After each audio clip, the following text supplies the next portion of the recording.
This is the Cowboy State Daily Morning Show with Jake. The new way Wyoming wakes up.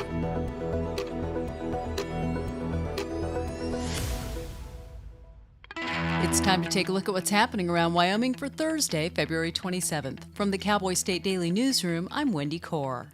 The Wyoming Senate dropped a bombshell Wednesday evening announcing it will not pass a supplemental budget in this year's legislative session, something that may be unprecedented for the legislature. Cowboy State Daily's Leah Wolfson spoke to several members of the Senate leadership who concluded that, quote, now is not the time to increase spending needlessly. That's really a historic move. What it means is they're not going to make any changes to the current biennium budget. The supplemental budget serves as a mid-year update to the two-year biennial budget. It allows for cost increases for certain programs and things, emergencies as they arise. The Senate leadership has basically said they're going to do those things such as wildfire mitigation and external cost adjustments in other standalone pieces of legislation. But I spoke to Senator Charlie Scott, the longest serving member of the Wyoming legislature. He's been in there since 1979. He said there has never been a time that this has ever occurred to his knowledge. The Senate said the 2025-26 biennium budget provides the necessary money to run the state. In 8 months, budget discussions for the next biennium will begin. The FBI on Tuesday arrested an illegal immigrant from Mexico with probable ties to a transnational drug cartel suspected of dealing large quantities of methamphetamine around Wyoming's Wind River Indian Reservation. Cowboy State Daily's Clara McFarland reports that agents arrested the Mexican national, who is in the U.S. illegally, in Fremont County on Tuesday. He was found with about 1 pound of meth and multiple guns when arrested. He wasn't nabbed on the reservation, but the allegation is that he was dealing large quantities of meth there, that he's affiliated with a drug cartel, and that he's an illegal alien out of Mexico. It looks like a joint operation involving the FBI and ICE and other agencies. Drug activity has been an issue on the reservation for years. It's been acknowledged in memos before Congress. It's been acknowledged in studies. And so I feel like this story has taken off as much as it has already because people are always eager to find the source. At the same time as this arrest, authorities took 2 more people into custody, one of whom was in the country illegally. President Donald Trump's first cabinet meeting on Wednesday included calls for an energy boom, with the nation's leader calling for doubling or even tripling the nation's electric capacity.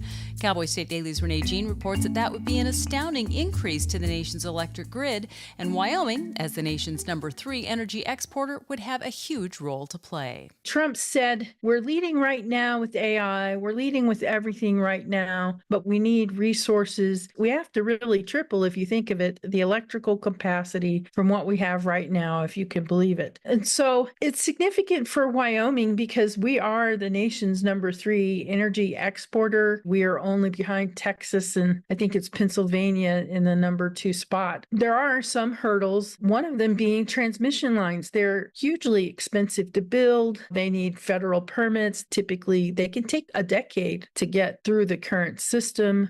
Wyoming's congressional delegation applauded the president's remarks and said Wyoming is ready to meet the challenge. I'll be back with more news right after this. Are you fabulous and 55? Are you ready to use your valuable time and talent to give back? Join Serve Wyoming through the AmeriCorps Seniors Retired and Senior Volunteer Program, or RSVP, and make a positive impact on your community. With a lifetime of skills and experiences, you're exactly what your community needs. Whether you're itching to lend a hand or your organization could use some extra support, we've got you covered. Call Sarah Roberts at Serve Wyoming at 307-234-3428 or RSVP at servewyoming.org. Wyoming could be only days away from the first sighting of a grizzly to emerge from hibernation this year. But nobody knows when or even if Grizzly 399's cub will show.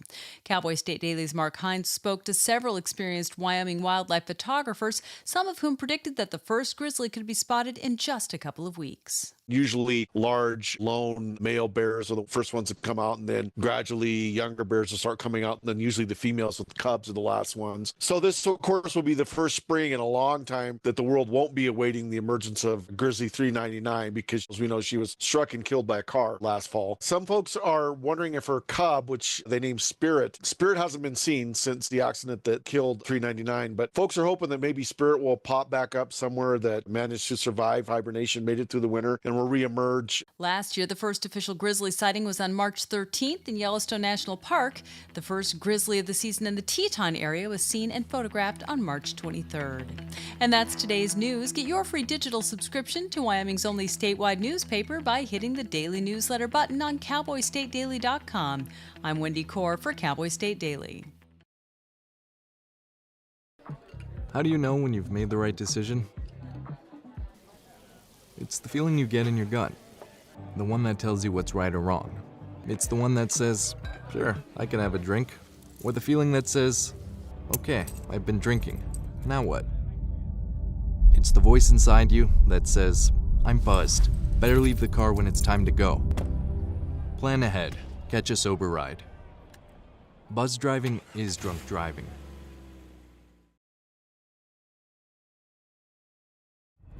Wyoming is a big state. There are so many stories to tell, and here at Cowboy State Daily, we pride ourselves in bringing those stories to you every day. I'm Riley Strand, videographer and production assistant for Cowboy State Daily Video News. Every day, host Wendy Core and I talk to the experienced journalists who are covering the topics, issues, and people that are important to Wyomingites. And in our daily newscast, we bring you their stories. Tune in to Cowboy State Daily Video News every morning, only on cowboystatedaily.com.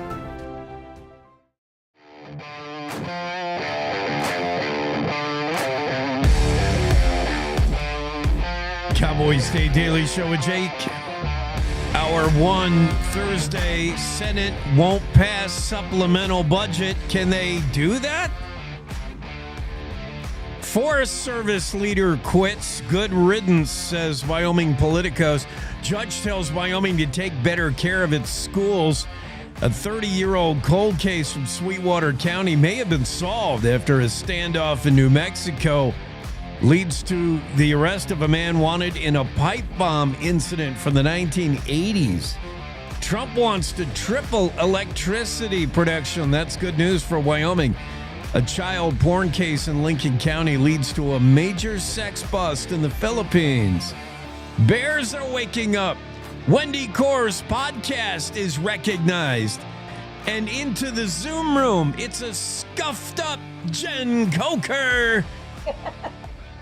Hey, Jake, good morning. You ain't getting scuffed up today, are you? Not yet. All right, me neither. That occurs later. Late at night? What, like, is Yeah. Coors Light involved in any way? I can't disclose the details. I feel scuffed up this morning. I'm really tired. Well, it's a lot to get up every day and do 4 hours of radio. I mean, you had me at getting up every day. Yeah. Never You have mind to her. get up too, like 4 to feed the animals? Yeah, You're like a 4. regular rancher. I'm regular something. Today I'm lifeguarding. I like that. Yeah, Yeah. doing some lifeguarding. Hey, how about that Wendy Core? Isn't that cool? Yeah, man. I absolutely was thrilled about that award because, I mean, Wendy, I always tell her she's the nicest person on earth, but she genuinely is. Uh-huh. And I use her as my barometer. If somebody doesn't like Wendy, they're not a good person. Oh, yeah. It's good like a dog that way. Wendy's like a dog that way. Yeah, she is. I'm You sure could- she'll love us comparing to her. Right. If you just pulled that clip out of the show right there, yeah, she'd be disappointed. But I know, good observation, though. It's true. If you don't like Wendy, there's something wrong. You got a problem. Something. Yeah, it's like serial killers who won't yawn Mm. if when others yawn. What? Yes, that's a thing. I've never heard of that. Because That's the another yawn, test I use. the because yawn's I'm normal. infectious. Yeah. Yeah. And if they don't respond to that, that's something very abnormal. Hmm. But be on the lookout, Jake. I You like talk to that. a lot of people. I like that. Those are 2 really good tests. Yeah. Baseline stuff. Okay. Mhm. Yeah. Well, I mean, I don't normally encounter people who are that borderline sketch that I have to put them through tests. But if I did, those are the 2. Yeah. The Wendy test, the yawn test. Yeah, good for Wendy. This is kind of a rare deal. I mean, I know Wendy, I don't know how we're going to be able to hang out with her anymore. She's I know. somebody. Yeah, that's true too. I've got to, she's going to reevaluate all of her friendships at this point. She's hit a rare stratosphere shared by George Strait, Reba I McEntire. know. Dang. Big, the heavy hitters and Wendy Core. And I didn't know this, but I mean, I know that she's in the musical group with Dan Miller, but I didn't realize how big they were also in the Western world, because it's just not my, I mean, it's not my scene.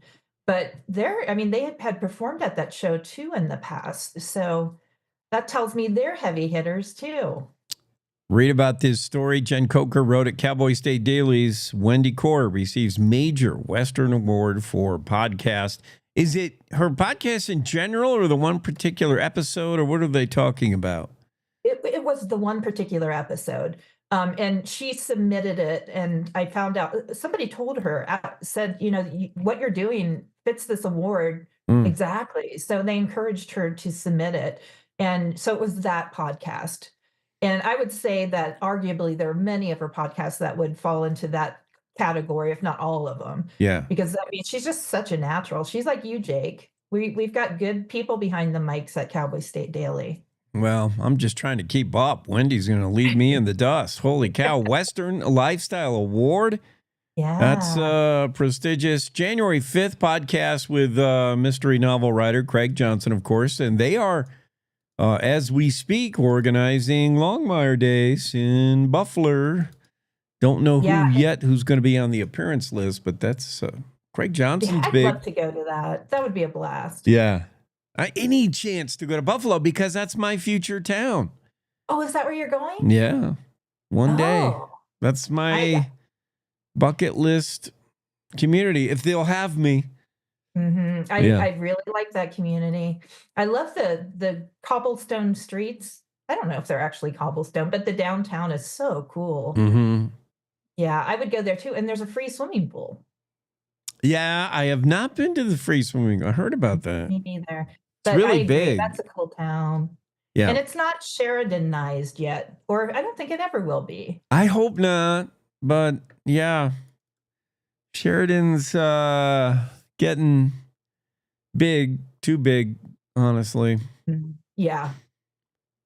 I'm not this is not your thing, but I was encouraged by that the porn bus turned Philippines sex bus thing. That was good news. That was super good news. And actually, we've lost. Remember, you had Chris McDonald on. He has since resigned from DCI. So he's going to another position with the Forest Service, maybe? Oh, yeah? Yeah. And so he has stepped down from that role, but it sounds like, I mean, they're still doing great work there. Because that investigation started with them.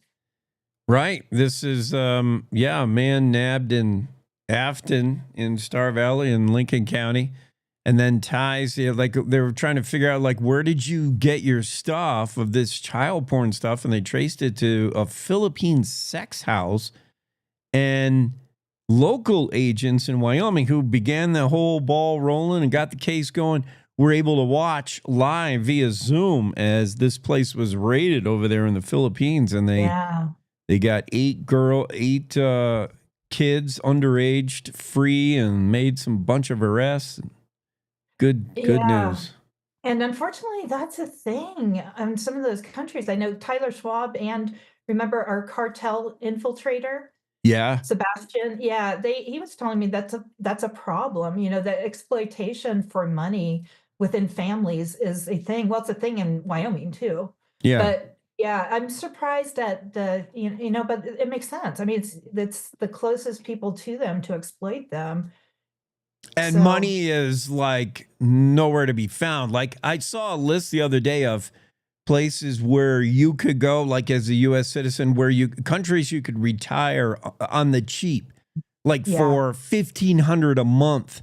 And there was Costa Rica. There was all these South American countries, and the Philippines was one of them, like a cheap place to go and live. And yeah, if money's tight and your scruples aren't where they should be. Your moral compass is off. Terrible. Your moral compass is way off. Yeah.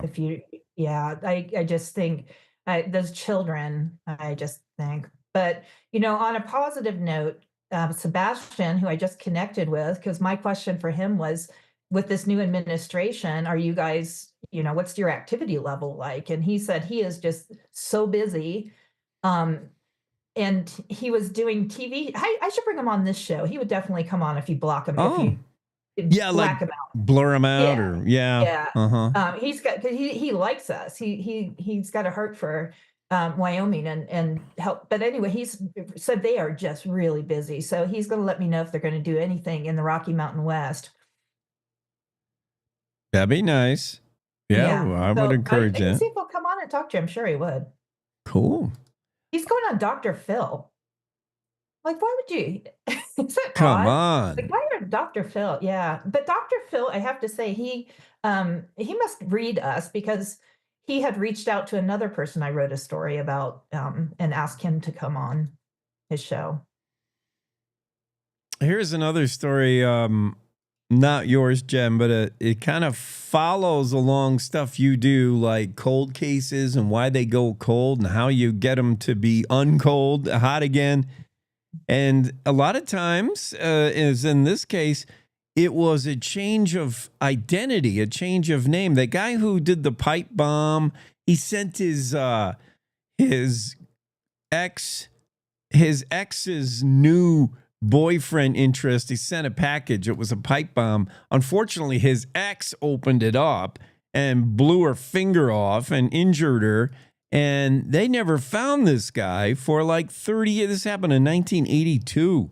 And the reason the case went cold, and they had tried numerous times, Sweetwater County Sheriff's Office, is because the guy changed his name. It was as simple as that. He took the name of a dead classmate, and they never connected it. And he moved to New Mexico and finally got him, though. Yeah, I love the way that unraveled. I'm so interested in the behind the scenes and how these people get caught. And that one was, I've never seen anything like that. That was so interesting. Yeah. I mean, and it's like that. Go ahead. I was going to say, it's like that woman that I'm working on, that woman who was traced to Afton for the isotopes in her water, which, by the way, I found an isotope scientist and I interviewed her yesterday. I didn't understand a word she said. It was so bad she had to pull out a PowerPoint presentation. Right. Like, she started talking molecules, and I'm like, we're going to have to do something here. And so she pulled up a PowerPoint and used like really basic analogies, so I was able to slightly understand. But it's fascinating science. And it's being applied. I mean, the science has been around for decades, but it's now being applied forensically. So I think we're going to see a lot of new discoveries. Which would help get around things like simply changing your name and changing your identity. That wouldn't work. You can't change isotopes, I would imagine. You can't change isotopes. I'm working on patenting a new thing. Explain like I'm 5. I'm going to do explain like I'm Jake. And I'll have hats made and the whole deal. Yeah, I'm going to have Isotopes. to join you on that too, because luckily she was patient. Right. We split this atom. We did some nuclear fission, and the isotopes tell us. And I'm like, wait a minute, I'm way lost. Go back to. Yeah, because she's like, well, Interesting. obviously, it's hydrogen and oxygen. I'm like, yes, absolutely. I'm like, I have zero idea what you just Right, said. right. But I had to like let her know, like she didn't give up on me completely. But it's and there's all kinds of applications of that. It's not just drinking water. You can actually use isotopes to figure out soil levels, and it starts with your strand of hair.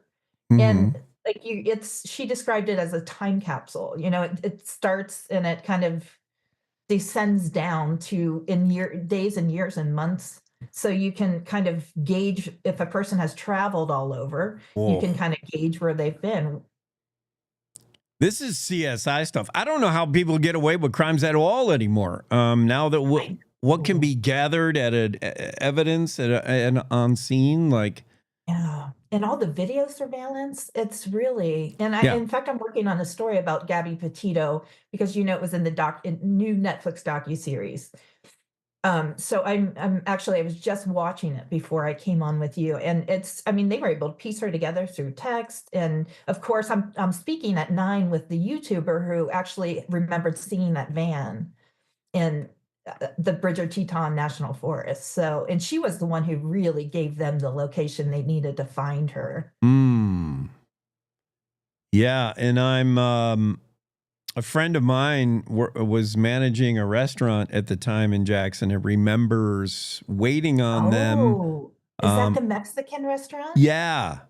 Oh, I would love to speak to your friend. I can put you in touch because, yeah, she remembers they had an altercation. Like he walked out without paying, and she apologized for him, and there was a little bit of a scene. Yeah, I saw that. I was reading through the police file also. They've released that in June, which is fascinating too. It's almost 400 pages. And Jimmy wonders, why don't you get things done faster? That's why. 400 pages of, police file. Yeah. Yeah. But and apparently it was Gabby, according to text message she sent him that said, this chicken has made me sick and I don't want to pay for it. So ask for the check, but I don't want to pay for the chicken. So who knows? Right. But I would love to talk to your friend. Right. Interesting. Yeah, I keep seeing stuff popping up on my feeds and whatnot about that documentary and things that were left out. And I mean, I know the case is over and now both of them are now gone from this planet, but it still remains a fascinating story to follow in retrospect. Absolutely. Yeah. And your Teton County Sheriff, Matt Carr, is in it also. Interesting. Okay. Well, yeah, follow up. Get in on that. Hopefully there's isotopes involved, maybe. I know. I want to combine. I want to use isotopes for everything now. Just don't get scuffed up. I'll try. I do have to go to a hospital board meeting tonight, so that there could be some scuffing.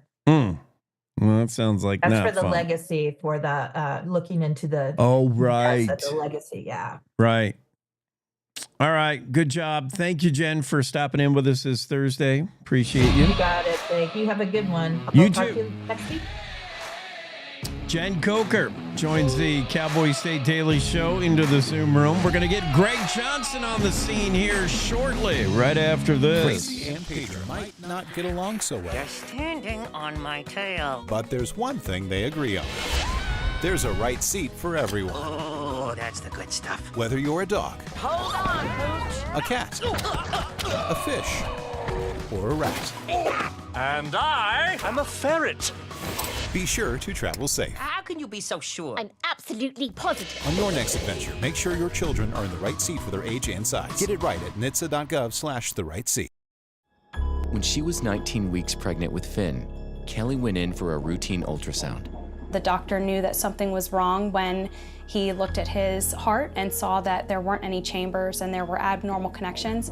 After Finn was born, he needed multiple surgeries and procedures just so he could survive. He has had 17 procedures, including 2 open heart surgeries. To be perfectly honest, I can't see Finn even getting past birth without the American Heart Association. Finn's entire family is grateful to the American Heart Association. Their support of life-saving research and medical breakthroughs gave Finn a second chance at life. I love to go on bike rides with my daddy. Thank you for helping kids like me. Learn how you can join us in the fight to help prevent death from heart disease and stroke at helpheart.org today.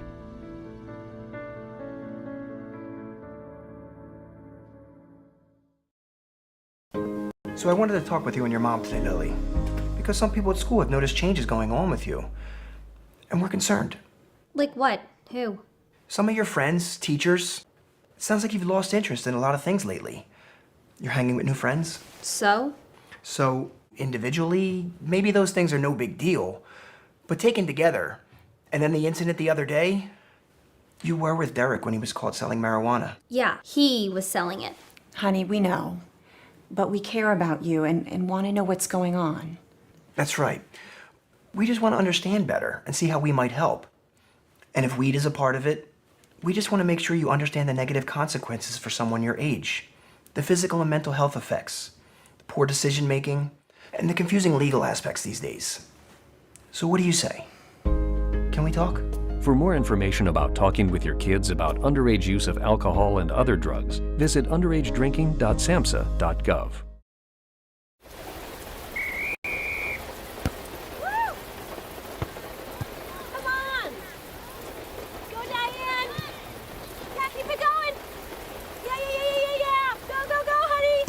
If you love them enough to drive an hour to cheer them on as they get beat 11-0 in the rain, then surely you'll check nhtsa.gov/the right seat to make sure they're correctly buckled in the back seat. Throw that ball, Diane. Woo! You got this.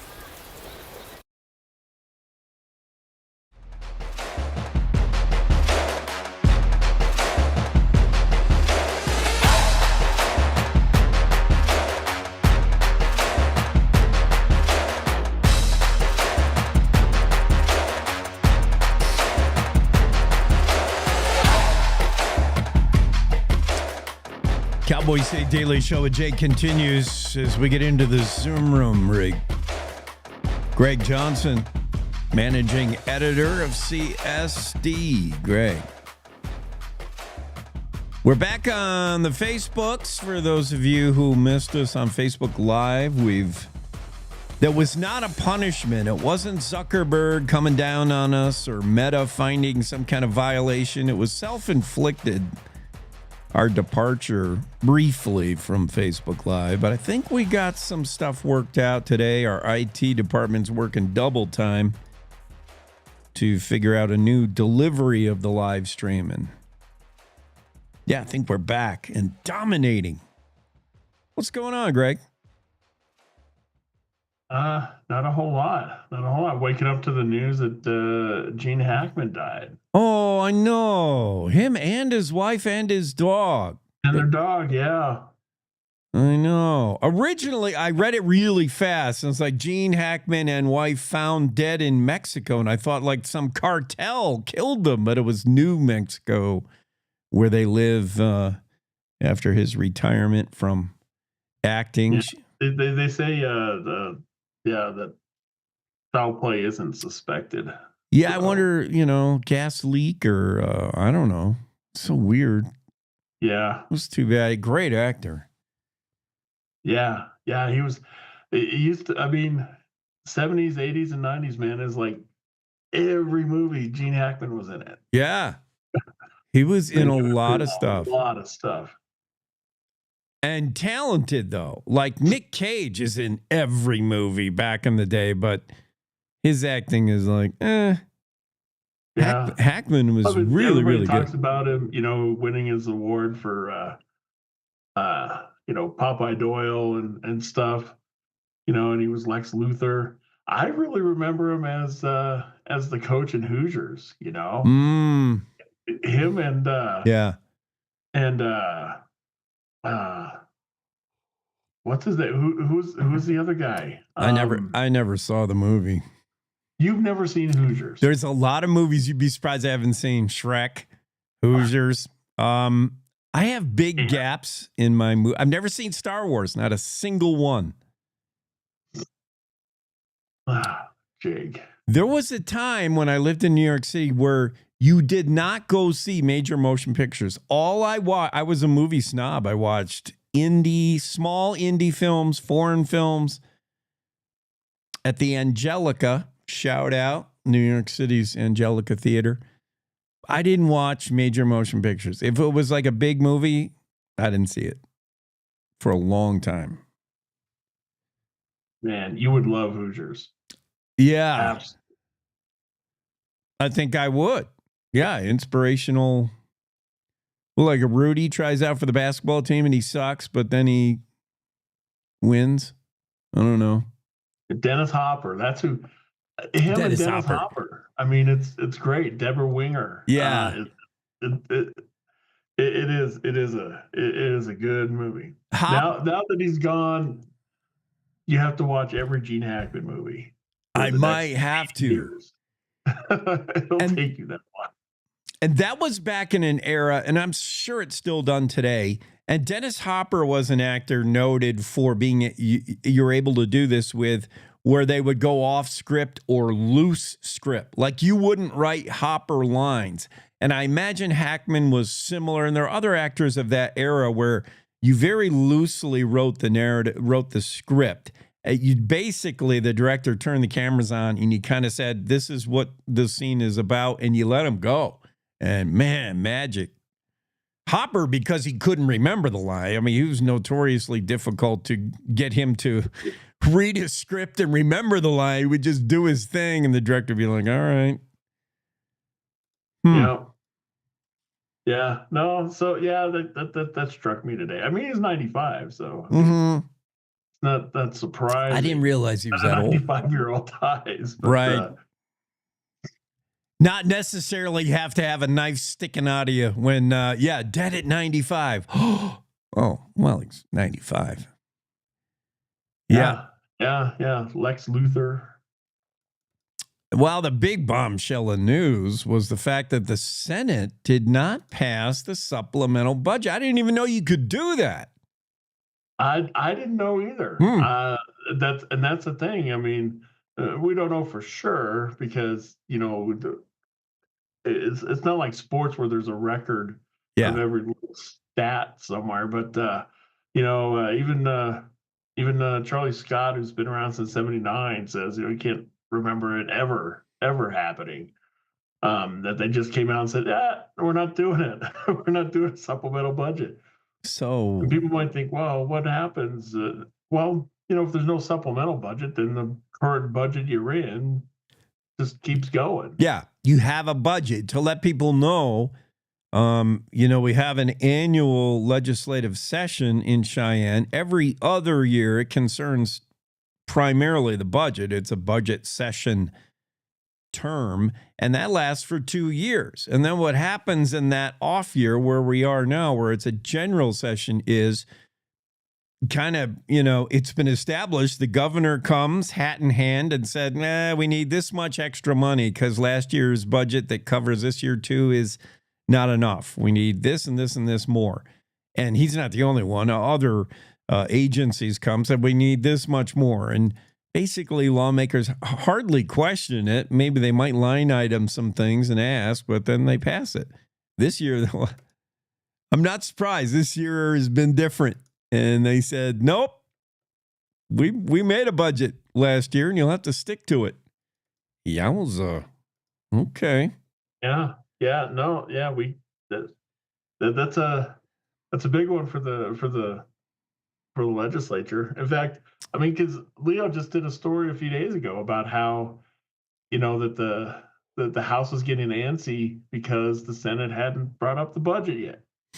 And that's the first we've seen that chamber do something wildly unpredictable. The House has been filled mainly this year with Freedom Caucus stunts. I'll say stunts. So they're not stunts, but they're kind of pushing their agenda pretty hard, and they're doing some things that the Senate's like, oh, they're the wild kids in the room, and we're going to have to be the adults in the room. In this case, it's the Senate doing something kind of unpredictable. Who would have thought that they would say no on the supplemental budget? Now, there is big ticket items that change, that last year's budget could not have anticipated, and that was the wildfires. And Senate says they'll take care of things like that with individual pieces of legislation. They're putting some of the stuff that was in the supplemental budget into other bills. Yeah.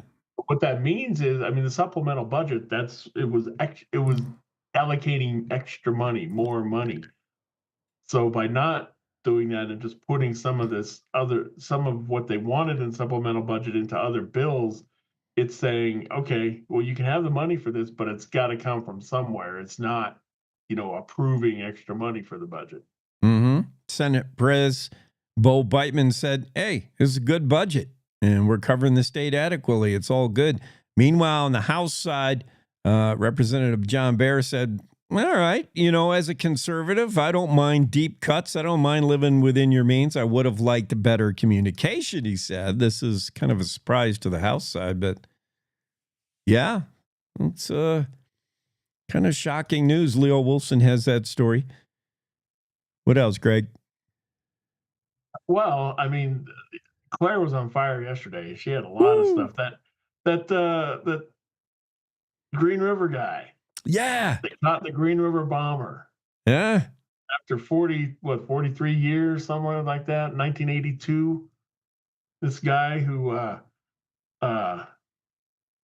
he looks like kind of a evil movie character. Yeah. Let me share the photo from the story. Standoff in New Mexico. He's been on the run. Been using for decades. Been using the identity of a dead college classmate. Yeah, genius. Jason Maurer, spokesperson for Sweetwater County Sheriff's Office, said, they had his photo up. Can you imagine? The photo must be like yellow and tainted at this point, but it's been pinned up for 4 decades at the sheriff's office, and every once in a while they may get a bug and say, well, let's wonder what happened with this case, but they never got anywhere, and they couldn't understand why, and now they know. The guy changed his name. It was simple as that.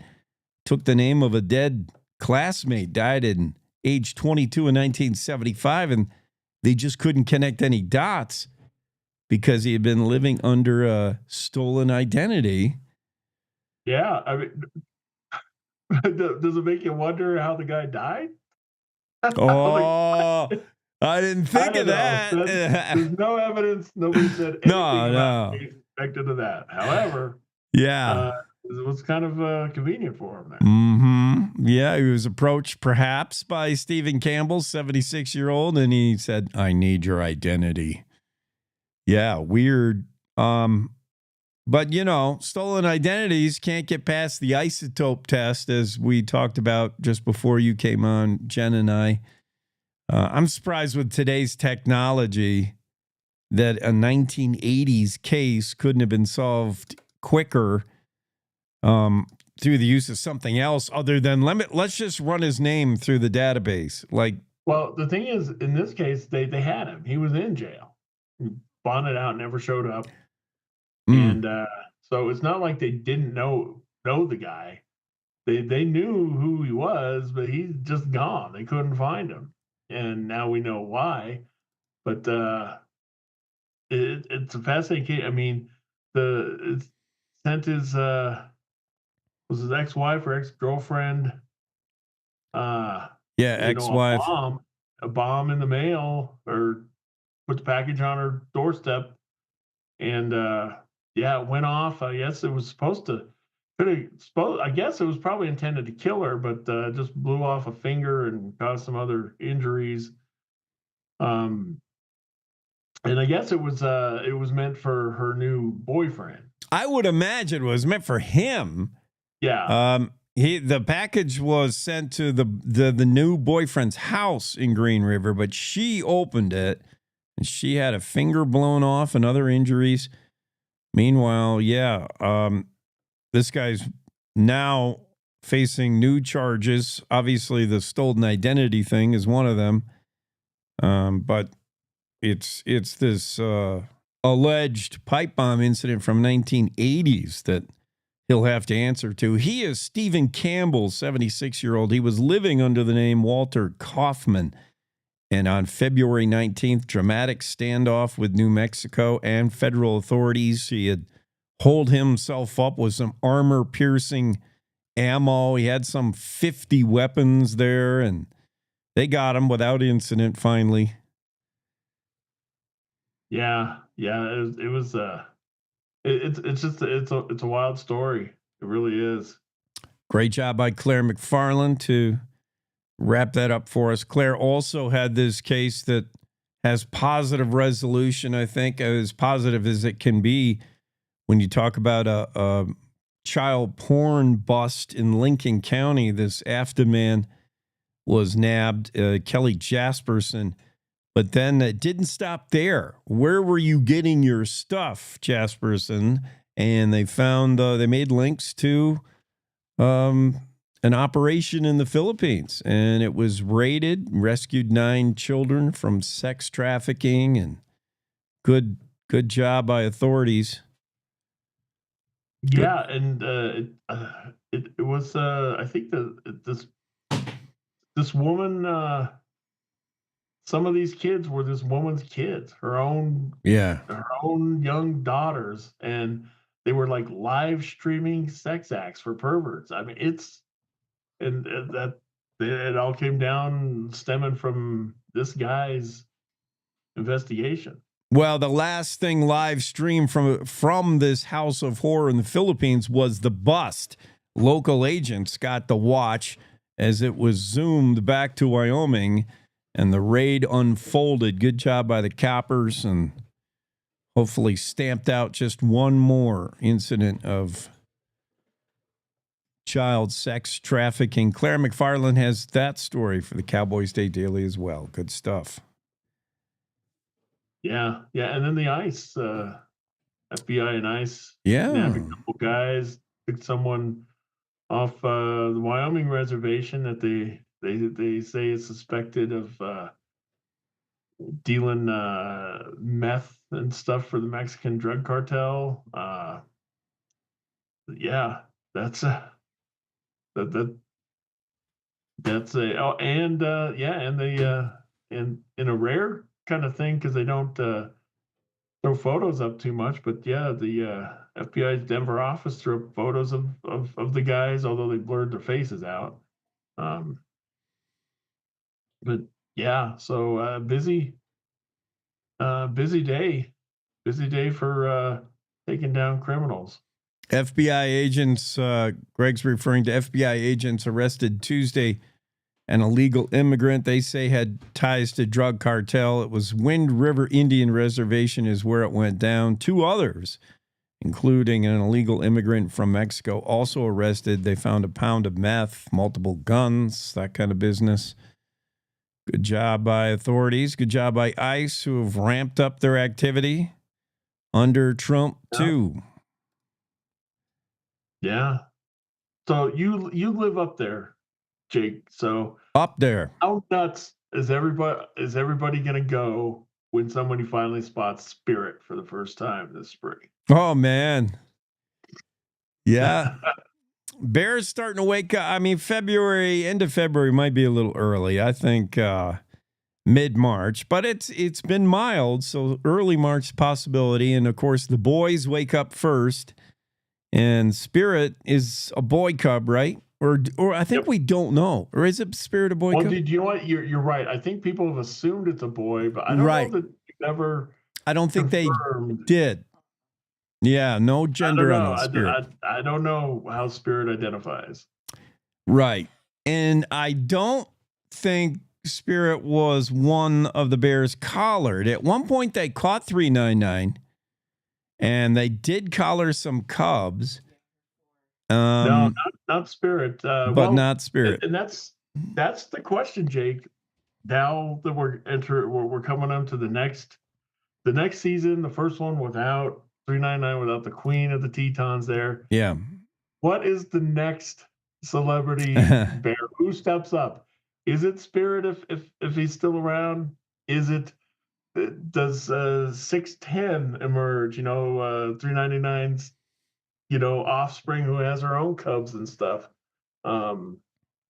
610, 610 has had its chance to achieve a level of notoriety and has. And there's Bruno, and there's the offspring have gone on to do their things, but nobody's gotten to the level of 399. And maybe Spirit, maybe there's very few people on this planet that could even identify Spirit by sight. Tom Mangelson, the photographer, is one of them. And well, maybe we'll see. Yeah, Jorn, good friend, the photographer Jorn. I can't pronounce his last name. Give it a shot. Ben Goldstenoven. Goldstenoven. I'll buy that. Debbie Dixon, another wildlife photographer out of Montana, all trying to predict dates. To me, I would just like to see. I don't want to see a predecessor.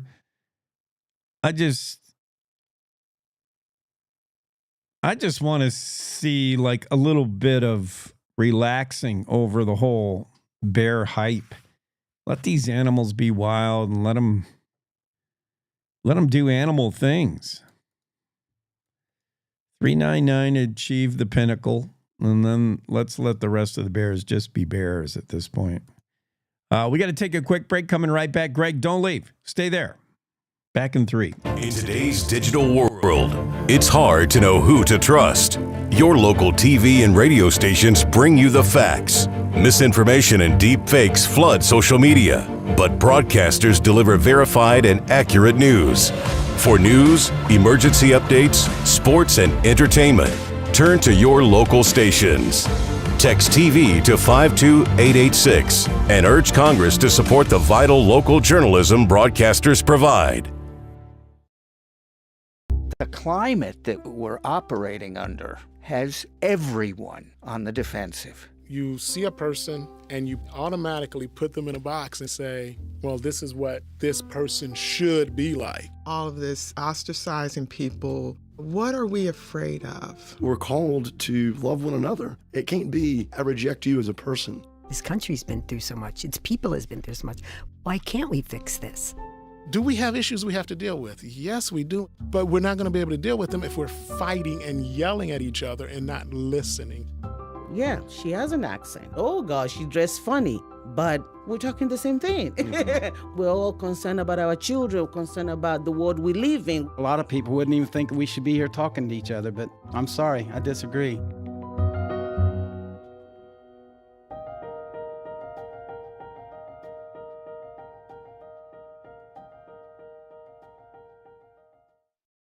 I don't think many kids in my son's school even do it. He makes fun of his friend who vapes. He would never try it. She's into soccer. She's on the honor roll. She's just not the type. No way. No way. No way. No way. My kid would never vape. Get your head out of the cloud. Today, nearly 8,000 kids will start vaping. Maybe even yours. Learn about the dangers at talkaboutvaping.org.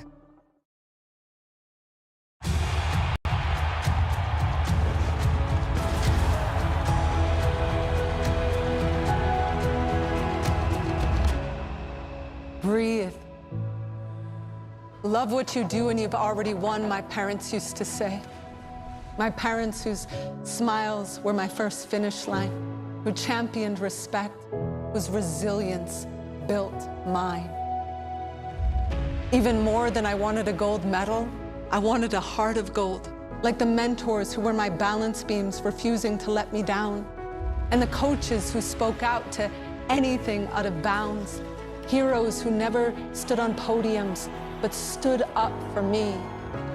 Every shot I made, give the assist to those who since my youth were referees, ready to blow the whistle and end abuse.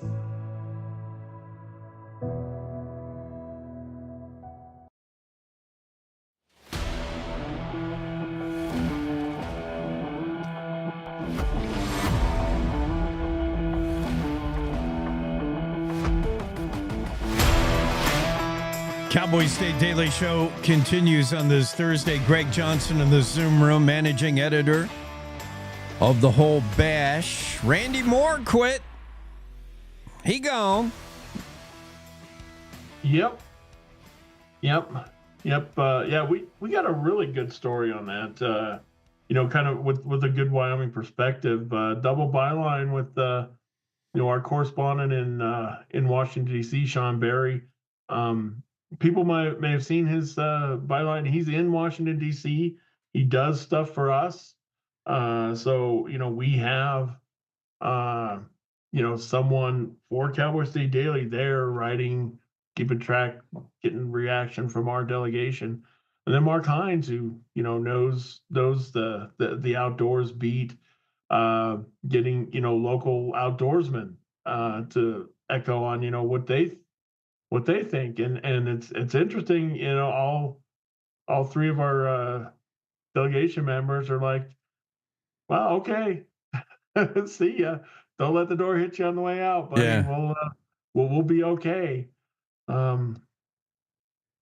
But yeah, I guess he kind of resigned in protest of the cuts that have been coming down the last couple of weeks here. And I can understand him wanting to make a statement or something, but at the same time, he's I don't know. This is me. But I mean, he's kind of just kind of ditching the whole everybody else. Okay, you guys stay and deal with it. I'm leaving. Yeah, kind of reminds me a little bit of Louis DeJoy, Postmaster General. When you can't affect the change you want, when the going gets tough, the tough quit. I guess Randy Moore quit. Yeah, too many cuts, and he just found it, what he said, incredibly difficult to continue to lead the Forest Service into this new era where DOJ putting pressure on D.C. to start trimming the fat. Too many deep cuts into the Forest Service. Randy Moore said, get ready, told Wyoming national workforce to brace for unsettling times. And he's out. And maybe, I mean, if he feels he can't do anything, he has to leave, then that's his decision. But at that level, these guys they're running these huge federal agencies, these huge federal departments, and really their charge is to carry out what the administration says, what Congress says. And as you know, as administrations change, as Congress has changed, those marching orders change. I mean, it's you're kind of there to do what, basically, do what they say. And if you don't think that you can, well, then it leaves. But yeah, in Wyoming and around Wyoming, we called around, and not a lot of people were saying, yeah, this is terrible. I mean, they're not, you don't celebrate, someone leaving, but they're also not saying, this isn't terrible for us either. Yeah. I mean, there were some quotes. Congresswoman Harriet Hageman said Randy Moore's mismanagement of the Forest Service proves how out of touch and decentric he is. So there was some heavy detractors, but I got a feeling Randy Moore kind of lived in that in-between area where he didn't draw enough ire from President Trump to simply outright replace him. Because, I mean, we've seen Trump has no problem with saying you're out. This guy's in. He was probably a collateral damage of different policies where a lot of times you'll lose middle-level management when the new boss comes in and he said, this is the way we're doing things now, and if you can't toe the line, there's the door. Randy Moore used the door. Rather than just be fired or replaced, he was just kind of squeezed out, it looks like, by policy he just couldn't get with. But yeah. Oh, and I just saw this is breaking news here. We're not going to see Spirit because Spirit has been cut by DOJ. So Spirit is a victim of DOJ budget cuts. Yeah. Okay. Well, this story, by the way, it just highlights the importance of having somebody in D.C. as a journalist. Cowboy State Daily fortunate enough to have Sean Berry working on the inside. He's in the swamp, hopefully staying dry. Roll up your pants, Sean. That's a swampy place to be over there in D.C. Yeah. Well, and there's another really important story. Claire's, again, this story about this judge ruling that the legislature isn't adequately funding schools. It puts it puts some pressure on there. It's not insignificant. It is I noticed that every other news outlet in Wyoming has their version of this story. Not as good as Claire's, but you're right. This is big. This is all comes from an August 22 lawsuit brought by Wyoming Education, WEA. They sued the state saying teachers are underpaid, schools are underfunded, et cetera, et cetera. And the judge found in almost everything they brought, every point they made, the judge, Peter Frolicker, in a 186-page decision, sided almost right down the line with WEA. The state may appeal, but that puts pressure on the state. You're right, to adequately fund schools, buy them computers, do things like get schools where they need to be with funding, because it's not there, the judge says. Wow. It is big. Yeah. Major story. Yeah. He said the legislature has to come up with money for every kid to have a technological device at school. That any shortfalls in federal money for school nutrition, the state has to cover that. Elementary schools have to have mental health counselors and school resource officers. That's been a big thing, because a lot of these school resource officers have been paid for by counties and cities and stuff, from their departments. And as those cuts happen, they've been cutting these school resource officers. Huge.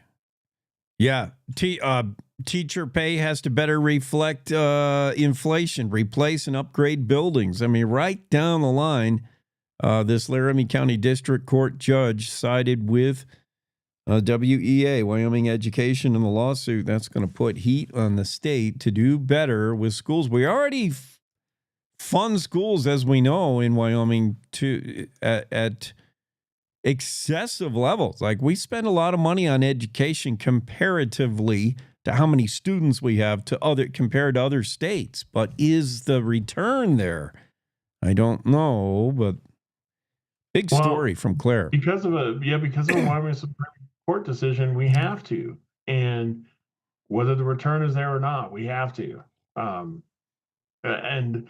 But to what level is what does the adequate level of funding is? That's the thing. Because, I mean, you ask the Education Association or people in that industry, they're always going to say we're underfunded. No matter how much you give them, they're going to say we're underfunded. Yeah. And others are going to say, look, you have adequate funding. It's a subjective thing that's ruled by a hard ruling by the Supreme Court. And it doesn't matter how much money the state has. It doesn't matter how much money the state has. The education has to be funded at a certain level. And if it's not coming from somewhere, it's going to come from somewhere else. Because it's required. You have to do it. So I just checking this isn't over. Right. Isn't over at the state. I would be surprised if the state doesn't appeal this. Yeah, I'm sure they will, just to stall things at the very least. Wyoming Department of Education, I was checking their website to see if there's any official release or word from what Superintendent Megan Degenfield feels about this. Perhaps we can have her on the show again and talk about it. But yeah, it's a major story from Claire McFarland, who was busy over the last few days. Wow. Any last thing before we wrap up? Well, I mean, we could toot our own horn and say congratulations to Wendy. Yeah. I mean, that's the award she's getting is huge. Yeah. I mean, she's being honored by the National Cowboy and Western Heritage Museum for a podcast she did with Craig Johnson back in January. And this is a big deal for Western media and entertainment. Other people that have been honored by this museum: John Wayne, George Strait, Reba McEntire. They've been honored with like Lifetime Achievement Awards. She's getting an award. She's getting their Western Lifestyle Award. That's a big thing. That's a national thing. Our own Wendy Core. People see her on the news. They see her on her podcast. They don't realize. I'm sure they actually do realize, but maybe take for granted a little bit just how lucky they are. We've got the best. The best, not just Wyoming, the best in the region. You know, she's it. Way to go, Wendy. Proud of you. I don't know. We can't even hang out with her anymore. She's become too big, too famous. She's somebody. That's right. Have your people contact her people. Yeah, right. We can't talk directly to Wendy anymore. She's big time. Thanks, Greg. Have a great Thursday. Yeah, you too. All right. Yeah, a whole bunch of stories we're following the Cowboy State Daily. It's time for the award-winning Wendy Corr and her local news.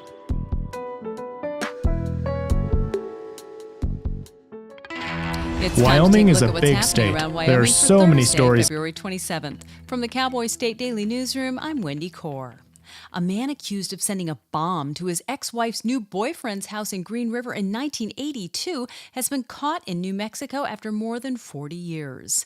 The Sweetwater County Sheriff's Office says that 76-year-old Stephen Campbell was captured February 19th after a dramatic standoff with New Mexico and federal authorities. He'd been living under an identity he stole from a dead college classmate, according to Cowboy State Daily's Claire McFarland, who recounted the allegations around the bombing. It's her boyfriend's house. All the trappings to her indicate like, oh, this is my husband's writing. This is how my husband wraps things. And so you can imagine that her curiosity was piqued. And as she opens the latch, it just blows. He was caught right away and held on a surety bond and bonded out and vanished. And it's 3-4 years later, there's a court filing. It's addressing the bondsman like, I'm sorry to do this at Christmas time, but you got to give this up. Campbell appeared in federal court early Wednesday in New Mexico on a charge of fraud relating to using a stolen identity. If convicted on that charge, he faces up to 10 years in federal prison, then would be extradited to Wyoming to stand trial for the bombing. The 2024 election season in Wyoming was an active time for out-of-state groups spending an unprecedented amount of money on certain candidates. It appears this has, at least to some extent, mutated into this year's legislative session. A Texas-based conservative libertarian group called the American Action Fund has been sending a high quantity of text messages and mailers out during this year's legislative session. Cowboy State Daily's Leo Wolfson reports that the group is asking Wyoming voters to pressure lawmakers on certain bills like property taxes and universal school vouchers. They've been sending these messages out to people all around Wyoming, and they even have postcards that allowed them to be resent to the governor. I spoke to the governor's office, and he said that they've received about 1,000 of these postcards, but the support has been split, with a lot of people saying they don't agree with what the postcards say. It's definitely raising eyebrows to see a Texas group spending so much time and effort in the Wyoming legislature. American Action Fund did not respond to numerous requests for comment from Cowboy State Daily. It also doesn't appear the group has any lobbyists based in Wyoming or attending the legislative session in person. Word that U.S. Forest Service Chief Randy Moore is retiring in the midst of cuts to the agency's workforce was greeted with a "don't let the door hit ya" response by Wyoming's congressional delegation. Cowboy State Daily's Sean Berry spoke to Wyoming's delegates who expressed no remorse over Moore's departure. U.S. Senator John Barrasso, U.S. Senator Cynthia Lummis, and U.S. Rep. Harriet Hageman, they were basically indifferent to it, although Rep. Hageman in particular was happy to see him go. She pointed out that, in her view, he's mismanaged federal lands, and part of that has involved hiring with no plan in place for the long term. 8 national forests are located in whole or in part in Wyoming, totaling more than 9 million acres in the state. Bridger Teton, which is entirely within Wyoming's borders, is the 3rd largest national forest in the lower 48. I'll be back with more news right after this. Are you fabulous and 55? Are you ready to use your valuable time and talent to give back? Join Serve Wyoming through the AmeriCorps Seniors Retired and Senior Volunteer Program, or RSVP, and make a positive impact on your community. With a lifetime of skills and experiences, you're exactly what your community needs. Whether you're itching to lend a hand or your organization could use some extra support, we've got you covered. Call Sarah Roberts at Serve Wyoming at 307-234-3428 or RSVP at servewyoming.org.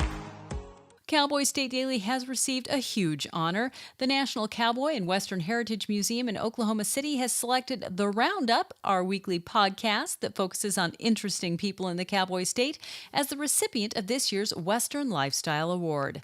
Known as the Oscars of the Western world, the awards, now in their 64th year, honor those who've made significant contributions in literature, music, television, and film who embody the spirit of Western culture and life. Cowboy State Daily co-founder and executive editor Jimmy Orr said he's pleased to see the podcast receiving national recognition. If you are familiar with the podcast, then you know it really stands out. It stands out because it is fun and it is just miles ahead of so many completely boring podcasts. Wendy has fun. Wendy has major market talent. It's indicative of what Cowboy State Daily is. And that's today's news. Get your free digital subscription to Wyoming's only statewide newspaper by hitting the daily newsletter button on cowboystatedaily.com. I'm Wendy Corr for Cowboy State Daily. From Yellowstone to Devil's Tower, the Bighorn Mountains to the Teton Range, Cheyenne to Sheridan, Rawlins to Ralston, Cowboy State Daily Morning Show covers the state like no other radio show or podcast. We love Lovell. We're eager to share the stories of Story, Will Crow About Crowheart, and Yodel Over Yoder. Whether you make your home in Sweetwater, Chugwater, Powder River, or Green River, the Cowboy State Daily Morning Show will make you feel right at home. Jeffrey City, Atlantic City, we see you. Little America, Big Piney, you're on our radar. Howdy, Wapiti, Meeteetse, Shoshone, Ten Sleep, good morning, welcome, Torrington, Riverton, Wheatland, Lusk, Lingle, Lander, Timber, Casey, Kerwin, Moorcroft, Mountain View, Moose, Fort Bridger, Fort Laramie, Fort Washington, Panda, Hudson, Hewlett, Dayton, Daniel, and DuBois. We are east of Weston, west of Midwest, north of Newcastle, and south of Sundance. Border to border, we love Wyoming and every one of its communities, bar none.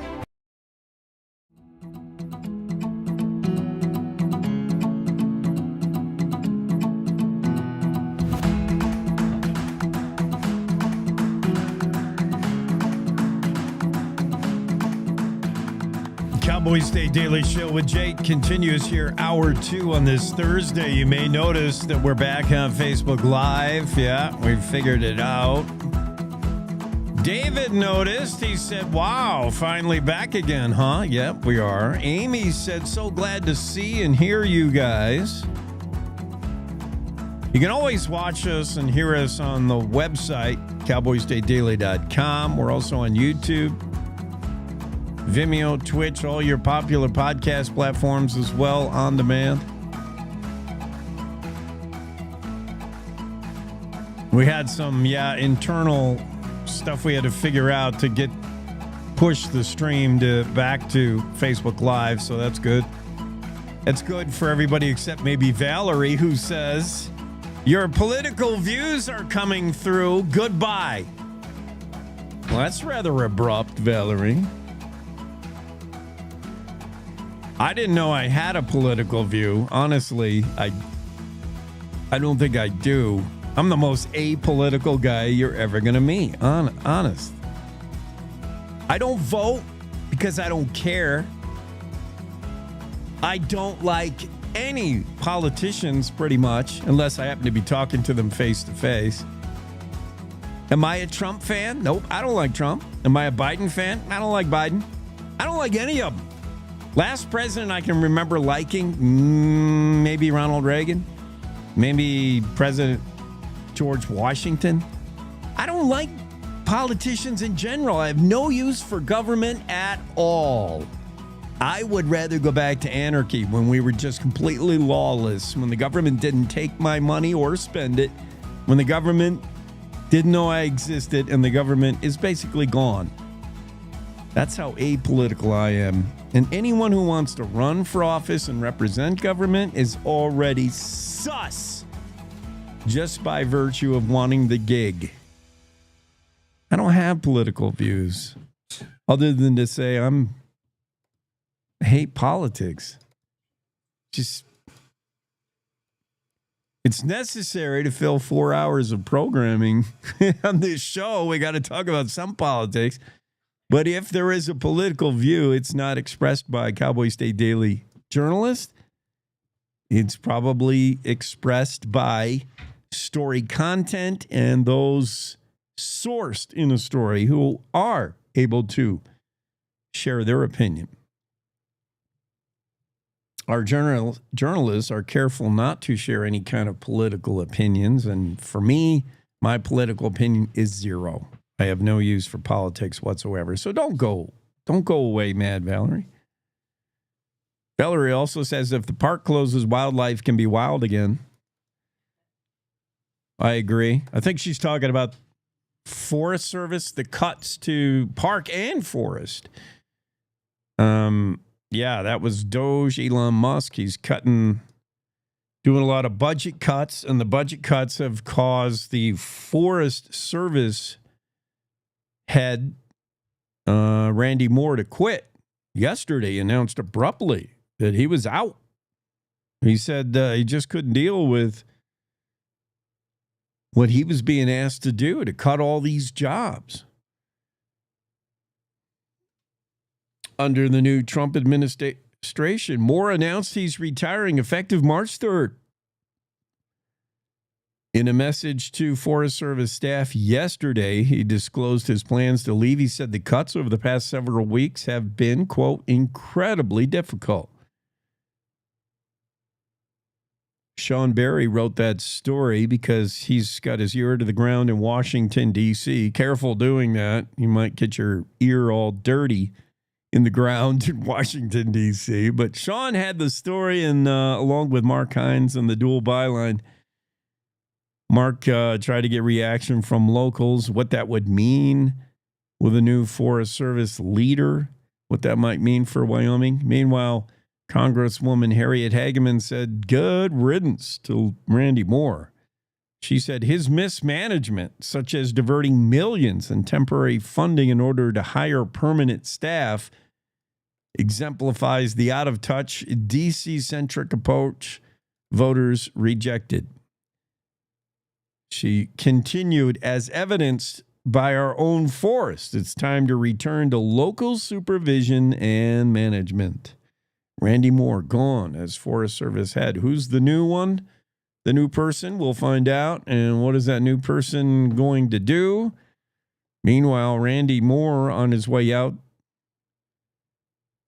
told Wyoming, prepare, brace for unsettling times ahead, he warned. Meanwhile, I found this piece of info interesting on a related note. For the most part, MAGA folks have been in agreement with how the Forest Service has been run. And I know Congresswoman Hageman was critical of Forest Service Randy Moore. And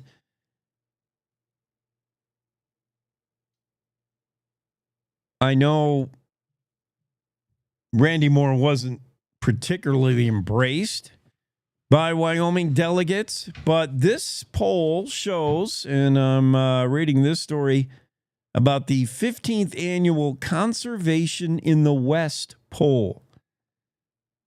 It's a State of the Rockies project. The poll found 74% of MAGA supporters in the Mountain West approve of the U.S. Forest Service. That's a pretty good number. Among MAGA supporters in the Rocky Mountain West, 81% said they approved of the way the National Park Service is running things. 74% were in approval of the way the U.S. Forest Service operates. 71% approved of the U.S. Fish and Wildlife Service. All positive numbers. The only disapproval rating was the EPA. 46% of MAGA supporters in the Rocky Mountain West approved of the EPA. So they came under a little bit of fire. But this annual poll shows that folks support the park and the forest, despite the Forest Service leader Randy Moore announcing that he's out. Surprise announcement yesterday. By the way, the poll also found 80% of Wyomingites support keeping national monuments. And there's been some hubbub, some whispers about national monuments going away, but 80% of Wyomingites want to keep those. So, yeah, interesting connection to the announcement that the Forest Service head, Randy Moore, has announced yesterday that he's out of the job by March 3rd. What else is happening in news? That surprise story from Leo Wilson is a bombshell. Leo wrote the story, and we see it making the rounds, by the way, in all news sources today in Wyoming. It is the big lead story in the state of Wyoming today. And that's the surprise decision yesterday by the Wyoming Senate late last night announcing they will not pass a supplemental budget this year. Could be the first time ever the Senate or the House has made such a move. Nobody can remember a time when the supplemental budget was not passed. It's often practically rubber stamped. Occasionally there'll be a session where it falls under heavy scrutiny and some things are line itemed out of it and other things are tweaked. But never has a Senate or the House said, we're not interested in passing the supplemental budget this year. What happens is every other year in Cheyenne, lawmakers gather for a budget session. That's when they hammer out basically budget items and come up with a budget that will carry 2 years. So Wyoming says, here's our 2-year budget. And they did that last year. And then what happens is, as regular course of business, in those off years where it's not a budget session, which is this year, where it's a general session, in those off years, there's a supplemental budget prepared by the governor and presented to the legislative session, presented to legislators. And it never goes down, I'll tell you that. The governor never comes and says, the budget we approved last year, we don't need all that money. The supplemental budget this year, we suggest you spend a little bit less. That never happens. It's always, we didn't budget enough for schools, and we're going to need a little more here. And then, this year the governor said there was those 2 big wildfires that we got to pay for. Supplemental budget always goes up. This year it was going to go up by, I forget how much. It didn't seem to be a lot to me. Let's see. The Senate supplemental budget being proposed was so small that it's not significantly surprising it's not being moved forward. Okay, so yeah, it wasn't big. The Senate added $228 million to its budget since the JAC, Joint Appropriations Committee, negotiations ended last month. That would put the total budget $680 million total.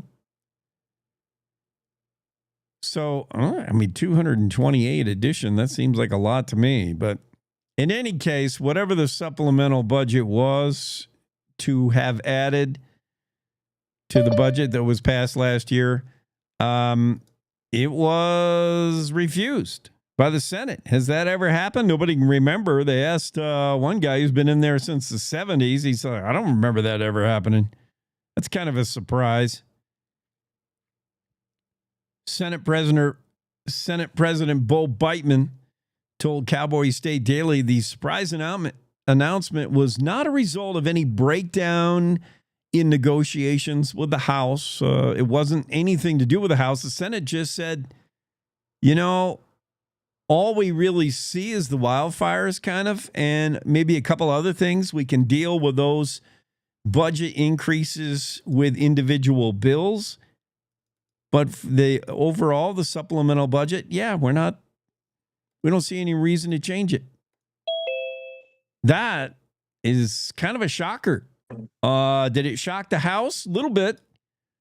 Representative John Baird, chairman of the House Appropriations Committee, said, as a conservative, I like the deep cuts this would create.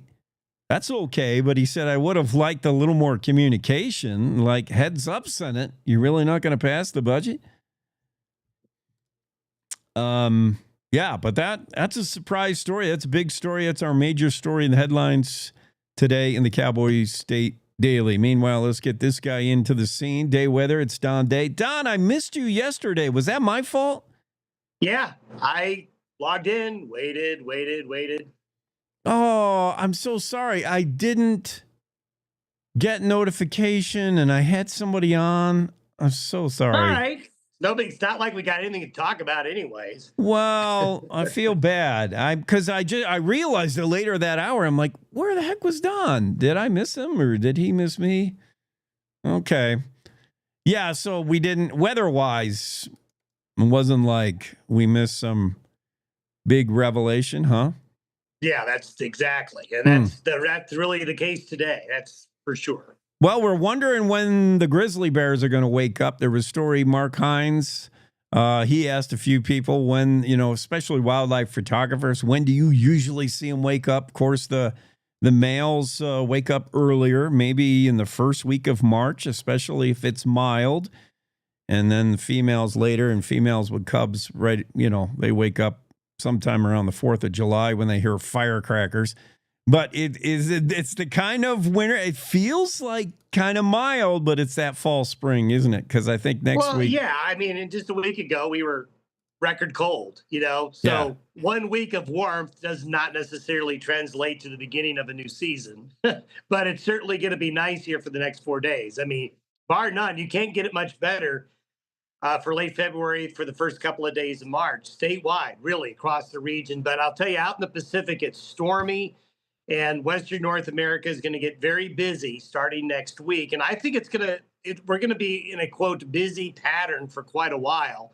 You're going to get breaks, but it looks textbook March. I see textbook March weather coming, which means lots of ups and downs. But during the downs, there's going to be opportunities for precipitation. But that's what we want. We want March to bring wet.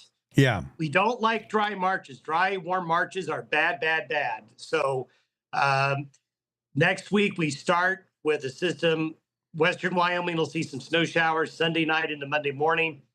The Monday night and Tuesday, areas of rain and snow will develop across the state. That'll be followed by another system about 2 days later, followed by another system about 2 to 3 days later. And that pattern will continue into the following week. We've talked about how weather forecasters like yourself gather their info, gather your intel, and we talked about the computer models. The computers do a lot of the heavy lifting. There's weather balloons. There's basically, what did it do in 2 states over in the West yesterday? That's what it might do tomorrow. So observing what weather did and where it's headed, how do you know what weather did? You just mentioned there's stormy over the Pacific. In the middle of the Pacific Ocean where there's no land and nobody to report that, holy cow, it rained on us real hard yesterday. How do you know what it's doing over the ocean? Thank good for satellites. Satellites. Always spying on us, aren't they? Oh, yeah, you have no idea. All right, so we're getting close to the weekend. What are we doing this weekend? Are we getting out and taking the cover off the boat, or are we going to make sure we got the snow shovel handy? Just soak up the moment. Yeah. Just and soak in the moment, but this is not the time to get your sprinkler started. People are nuts. I mean, a week ago we were 20, 30 below zero in some places. Now I got some people tell me, well, I'm going to go golfing and I think I'm going to turn my sprinklers on. I actually had someone say that. It's like, no, enjoy the moment. Right. Okay. It's not time to start irrigating and, doing those types of things, because we will get back into some stormy weather again. A week ago, record cold is forgotten. You know that, Don. All what people know about the weather is what it's doing to them at that moment. Or yesterday. Yeah, the blinders you put on horses. Yeah. So that's people and weather. That's kind of how it goes, So it's like, all right, what's coming? It's like, oh yeah, a week ago, I forgot about that. Yeah. It's so short term. Yesterday was really nice, and today looks nice, and that's all I know about the weather. Spring's here. Right, exactly. I know. That's why we got professionals like you to keep us in check. Remind us. Don't get too excited. Spring not quite here yet. Thanks, Don. Thank you. Don Day, day weather forecast. Yeah, not spring yet. Hold on. But it's certainly a nice day today. And perhaps a pretty nice weekend. So enjoy it, and don't worry about what the weather's doing. Don Day's got that covered. That's his job. Day weather forecast. Thanks, Don. He talks to us every weekday in the second hour. Let's take a quick break. Come back with more of today's top stories on the Cowboy State Daily Show with Jake. My name is Dre. And I had a stroke when I was only 16 years old.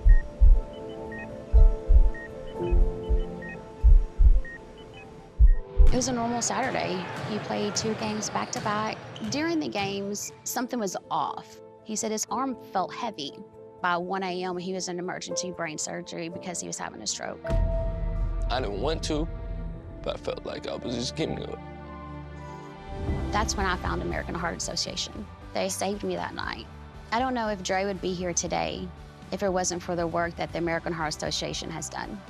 The American Heart Association supports life-saving research that leads to medical breakthroughs. We are fighting to help prevent death from heart disease and stroke, educating people on prevention and early detection, and working every day to find treatments and cures so you and your loved ones can live happier, healthier lives. To learn more, go to heart.org today. When you hear the words nonprofit organization, what comes to mind? Is it a place your dog called home before finding you? Is it an organization that supports accessibility? Is it a place that ensures your safety and that of those you love? That protects endangered wildlife and habitats or fights for our most basic needs? It's impossible to show all the ways nonprofit organizations make a difference in our world. One animal, one person, one cause at a time. But it's not impossible to be part of it.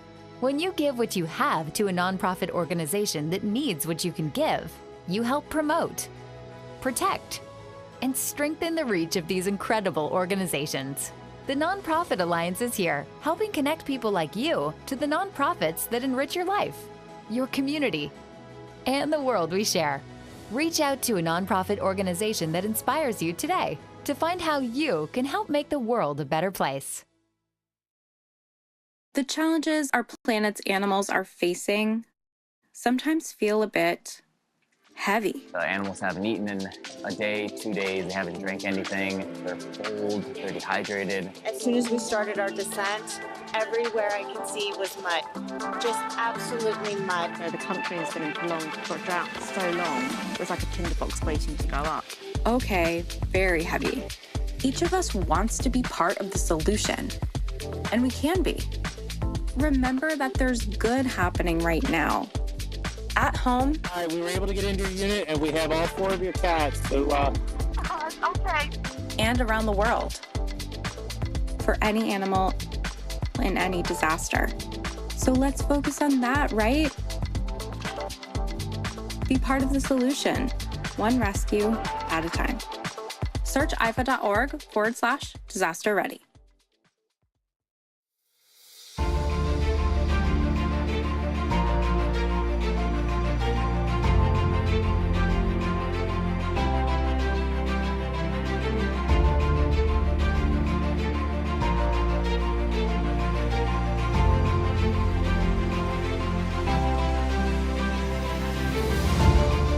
Cowboy State Daily Show with Jake continues here in hour 2. This music is not meant to convey any sense of urgency or, I don't know. What does this music say to you? Like something is about to happen. Yeah. This big sweeping. This is like the big moment of the movie, right? Where the dude gets out on the bow of the boat and leans out there with his girlfriend. I've never seen Titanic, but I know that happens. I've never seen a lot of movies. As Greg and I discussed earlier today, my movie, I have some big holes in my movie. Yeah. I mean, it's too late now. Once I've seen like little snippets of movies, I'm not interested in actually seeing the whole movie. Like, I kind of get the whole gist of Titanic. I know the Titanic sinks. Duh. 1912, right? Or 1913. When did the Titanic sink? Titanic, 1912. Hit an iceberg on its maiden voyage. I know it already happened. I don't need to see the movie. And the one scene that I have seen of it, one scene, is when it's the Titanic sunk and she's laying on a piece of driftwood and there's no room for him. It's like, what? Why can't he get on there too or hang on to it or... It's ridiculous. Why can't they both fit on a piece of wood? That's my whole takeaway from Titanic. If I was a movie critic, I would not get real deep into Lenny DiCaprio's performance. I wouldn't be like, oh, DiCaprio was fantastic. He just transported himself into his character. And the chick, whatever her name was, she was such chemistry between. I wouldn't get any of that. I'd be like, why couldn't they both fit on a piece of wood? The whole movie's ruined by the ending when only one can fit on the piece of wood. Come on. That's my review of Titanic. How did I even get on this subject anyway? Oh, yeah, the music. Makes you think that something's going to happen, but it's just randomly. So I just push buttons. I don't know what I'm doing. You just push a button and that music came out. I push a button and this music comes out. Yeah, we're coming for you, man. You can't do crime in the United States. We're coming for you, you bad boys. Ice bust on the Wind River Reservation. Claire McFarland has the story. Came out today. FBI agents arrested on Tuesday an illegal immigrant they say has ties to a drug cartel suspected of dealing meth around Wyoming's Wind River Indian Reservation. On the reservations, there's already alcohol abuse and drugs are rampant. They don't need more problems and they don't need you dealing meth. Bye, Felicia. Two others also picked up in that pinch. They included an illegal immigrant from Mexico, also arrested. Here's the photo, although everybody's faces are blurred out. There's the bad boys there. Allegedly. I don't think you have to do allegedly when ICE picks you up. When ICE gets you, it's over. We won't see you again. You're going back to your country of origin.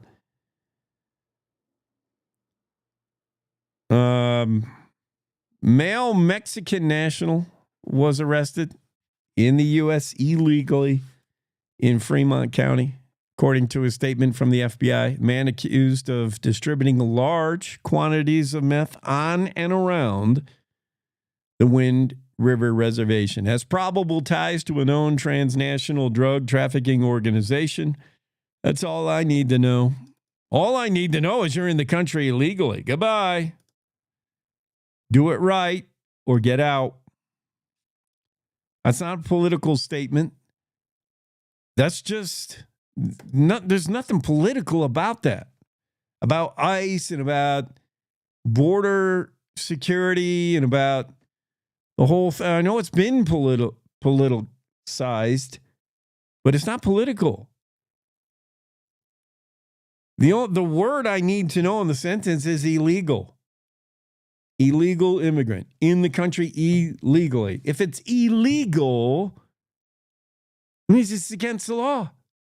The conversation ends there and it ceases to become political there. Illegal. What part of that is controversial? There are people that are in the country legally. It disrespects how they've got here. Number one, not that you necessarily every illegal has ties to a drug cartel, but you cheated. You didn't do it right. You snuck in. You bought your way. You got here illegally. It's illegal. Go. If additionally you're found with weapons and meth, which this guy was, about a pound of meth, multiple guns, then the boot that kicks you in the fanny, sending you back to Mexico, should be an extra large boot at that point. ICE raid on Wind River Reservation. Claire McFarland has more of the story as she talked to our award-winning Wendy Core.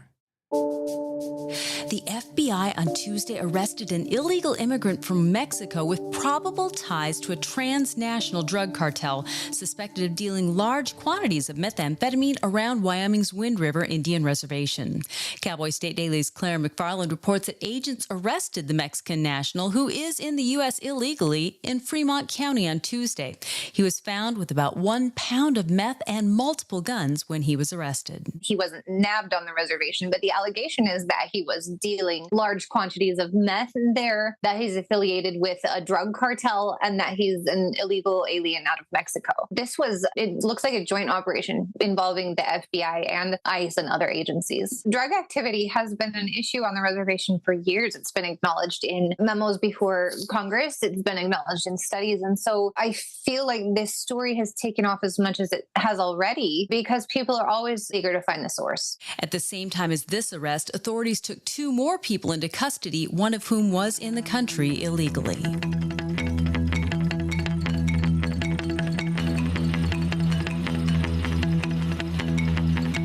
Cowboy State Daily story from Claire McFarland. Read that online, the Cowboy State Daily. Don Day just texted, said he's not going to be on tomorrow. Oh, Don. He's got to get on a flight headed to the airport. Okay. So we're going to miss Don tomorrow, Friday. That's too bad. Don Day's weather forecast for today, since we haven't hit it yet. This is what's going on around the Cowboy State for those of you who live here. Even if you don't, it's fun to kind of voyeur Wyoming, isn't it? To kind of watch and see how the weather compares wherever you are. Casper, sunny, windy today, 57, sunny 56 in Riverton. Pretty warm temps. Southwest Wyoming, not quite as warm. Evanston, sunny and 40. Green River, you'll top out around 48 degrees with sunshine. Plenty of sun in Pinedale, highs in the upper 30s. Alpine, sunny, 40. Sunny, breezy in DuBois today with highs around 46. Jackson, sunny, 41 today. Thermop, sunny, 55 in Thermopolis. In Hot Springs, soaking in the hot springs. 55 degrees out. That sounds like where I would want to be. Jackie Dorothy is probably there soaking right now. We're going to talk to Jackie in about 10 minutes. We'll ask her if she's in Thermop soaking. Cody, sunny, breezy, 53 today. Powell, sunny, breezy, 51. Buffalo, plenty of sunshine with highs in the upper 50s. Sheridan, you look like the hot spot of the planet. Other than Torrington, Sheridan's going to be sunny and 61 on February 27th. What a difference. We were just talking about the deep freeze. A week ago, Sheridan set record lows, coldest temp they've ever recorded in the month of February. 28 below in Sheridan. Today, 61 above. Wow. If it gets any warmer in Sheridan, we'll have to move to the Kelvin scale, right? Like, what is the temperature in Celsius? What is the temperature in Kelvin? Pretty warm day, but not as warm as Torrington. They're going to be sunny and 65 in Torrington. Woo! Gillette, sunny, 55. Newcastle, 54, sunshine. Cheyenne, sunny, breezy, highs in the upper 50s. She'll top out around 50 in Laramie today with plenty of sunshine. Sunny and breezy in Rawlins, highs 47. And that ought to take you around the state pretty good. You want to see the weather map if you're enjoying the podcast product? It looks like this. Current temperatures across the state. All kind of bunched in that same region. A little cooler today, especially in the western part of the state. Disturbance moving through south of DuBois, north of Pinedale, kind of in no man's. It's through the Wind River Mountains, actually. Not hitting any town, but you're seeing some snow-rain mix in the Wind River Range right now, right where it belongs. Put that snow on the mountains and let it sit there and add to the snowpack. I like that. 12 degrees right now currently in Jackson. You're at about 9 degrees in Evanston, 23 in Worland, 24 up there in Powell, Gillette 31, Buffalo 26, 26 in Douglas, 30 in Cheyenne at the state capitol, 25 in Laramie, 25 in Rawlins. So, yeah, a little warmer as you move east. Road conditions today, really nothing as we look at wild roads. And it is smooth sailing, smooth travel across the Cowboy State today. A lot of green roads. I like to see that. So, yeah, get out there. Get out there, go somewhere, do something on this Thursday. But make sure you pack along your smart screen and stay connected to the Cowboy State Daily Show. As we move on to our next story, and then we'll take a quick break and get Jackie Dorothy in here. But this is a major story being reported across the state today. It's a decision made by a judge on a lawsuit brought years ago. Finally, we get the judge ruling. Lawsuit brought by the Wyoming Education Association, WEA, filed this lawsuit back in August of 2022. What WEA was looking to do was sue the state, claiming the state has not adequately funded schools. There was all kinds of other allegations made. What Laramie County District Judge Peter Frolicker found was WEA was right in almost every allegation. A 186-page decision was filed yesterday addressing the lawsuit brought by WEA against the state. WEA and various school districts argued the state wasn't using proper assessments to determine how much to pay schools and its teachers. The state wasn't adjusting for inflation correctly. The state wasn't replacing and upgrading buildings, etc., etc. And the judge says, you know what? You're right. You're right almost all the way right down the line. This Laramie County District Court judge ordered Wyoming lawmakers to fund schools better in order to satisfy state constitution.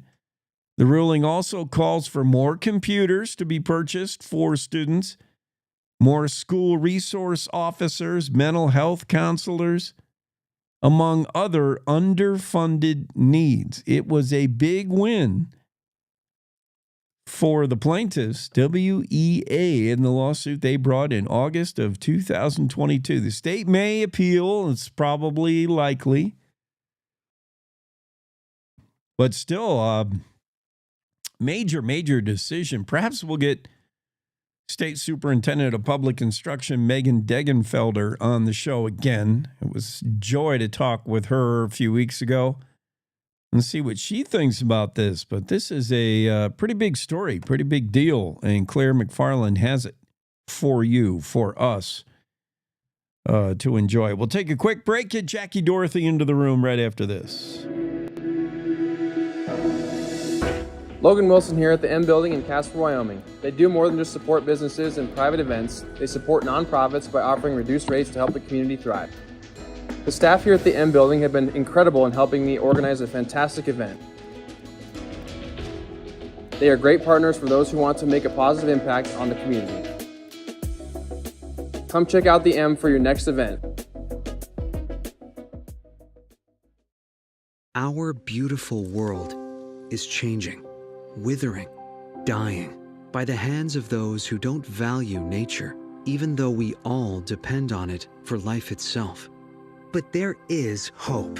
Together with caring friends, the Nature Conservancy can restore our lands, heal our waters, and save our wildlife with big solutions only nature can provide. But every day we lose more of the places we love, and we urgently need to save endangered lands, waters, and wild species. The actions we take today will determine the tomorrow we leave to our children and grandchildren. The water they drink, the air they breathe, the beauty they experience. To learn more about how you can help protect and conserve our beautiful world, visit nature.org today. At Renewal by Andersen, we ask, why should we only feel the love on Valentine's Day in February? We have declared the entire month of February as the month of love. That's right, we did it. We laugh at February's snow and cold. We love installing the best new windows and doors. We love how warm, cozy, quiet, and more valuable our awesome windows and doors make our customers' homes. Love, love, love. Tell someone you love them today, and please book your free estimate right now at rbawyoming.com. Feel the love every day in February with Renewal by Andersen. In every family, small conversations can make a big impact. I grew up on tour with my parents. Kind of different, but we bonded over music just like other families do over sports, camping, or other interests. And we talked. Little everyday conversations from silly to serious that built a foundation over time. Honest conversations, like when my dad shared his experiences as an alcoholic. Your honesty about that part of your life gave me a sense of integrity that I wanted to uphold in my own life. And I was so grateful that you and Mom had become these sober, stable people who were always there for me. I wanted you to know, from someone who's been in recovery more than 30 years now, that hard work is what creates success, not alcohol or other drugs, whether it's music or anything else. I said it a lot, and I'm glad you took it to heart. Talk, they hear you. For more information about talking with your kids about underage use of alcohol and other drugs, visit underagedrinking.samhsa.gov.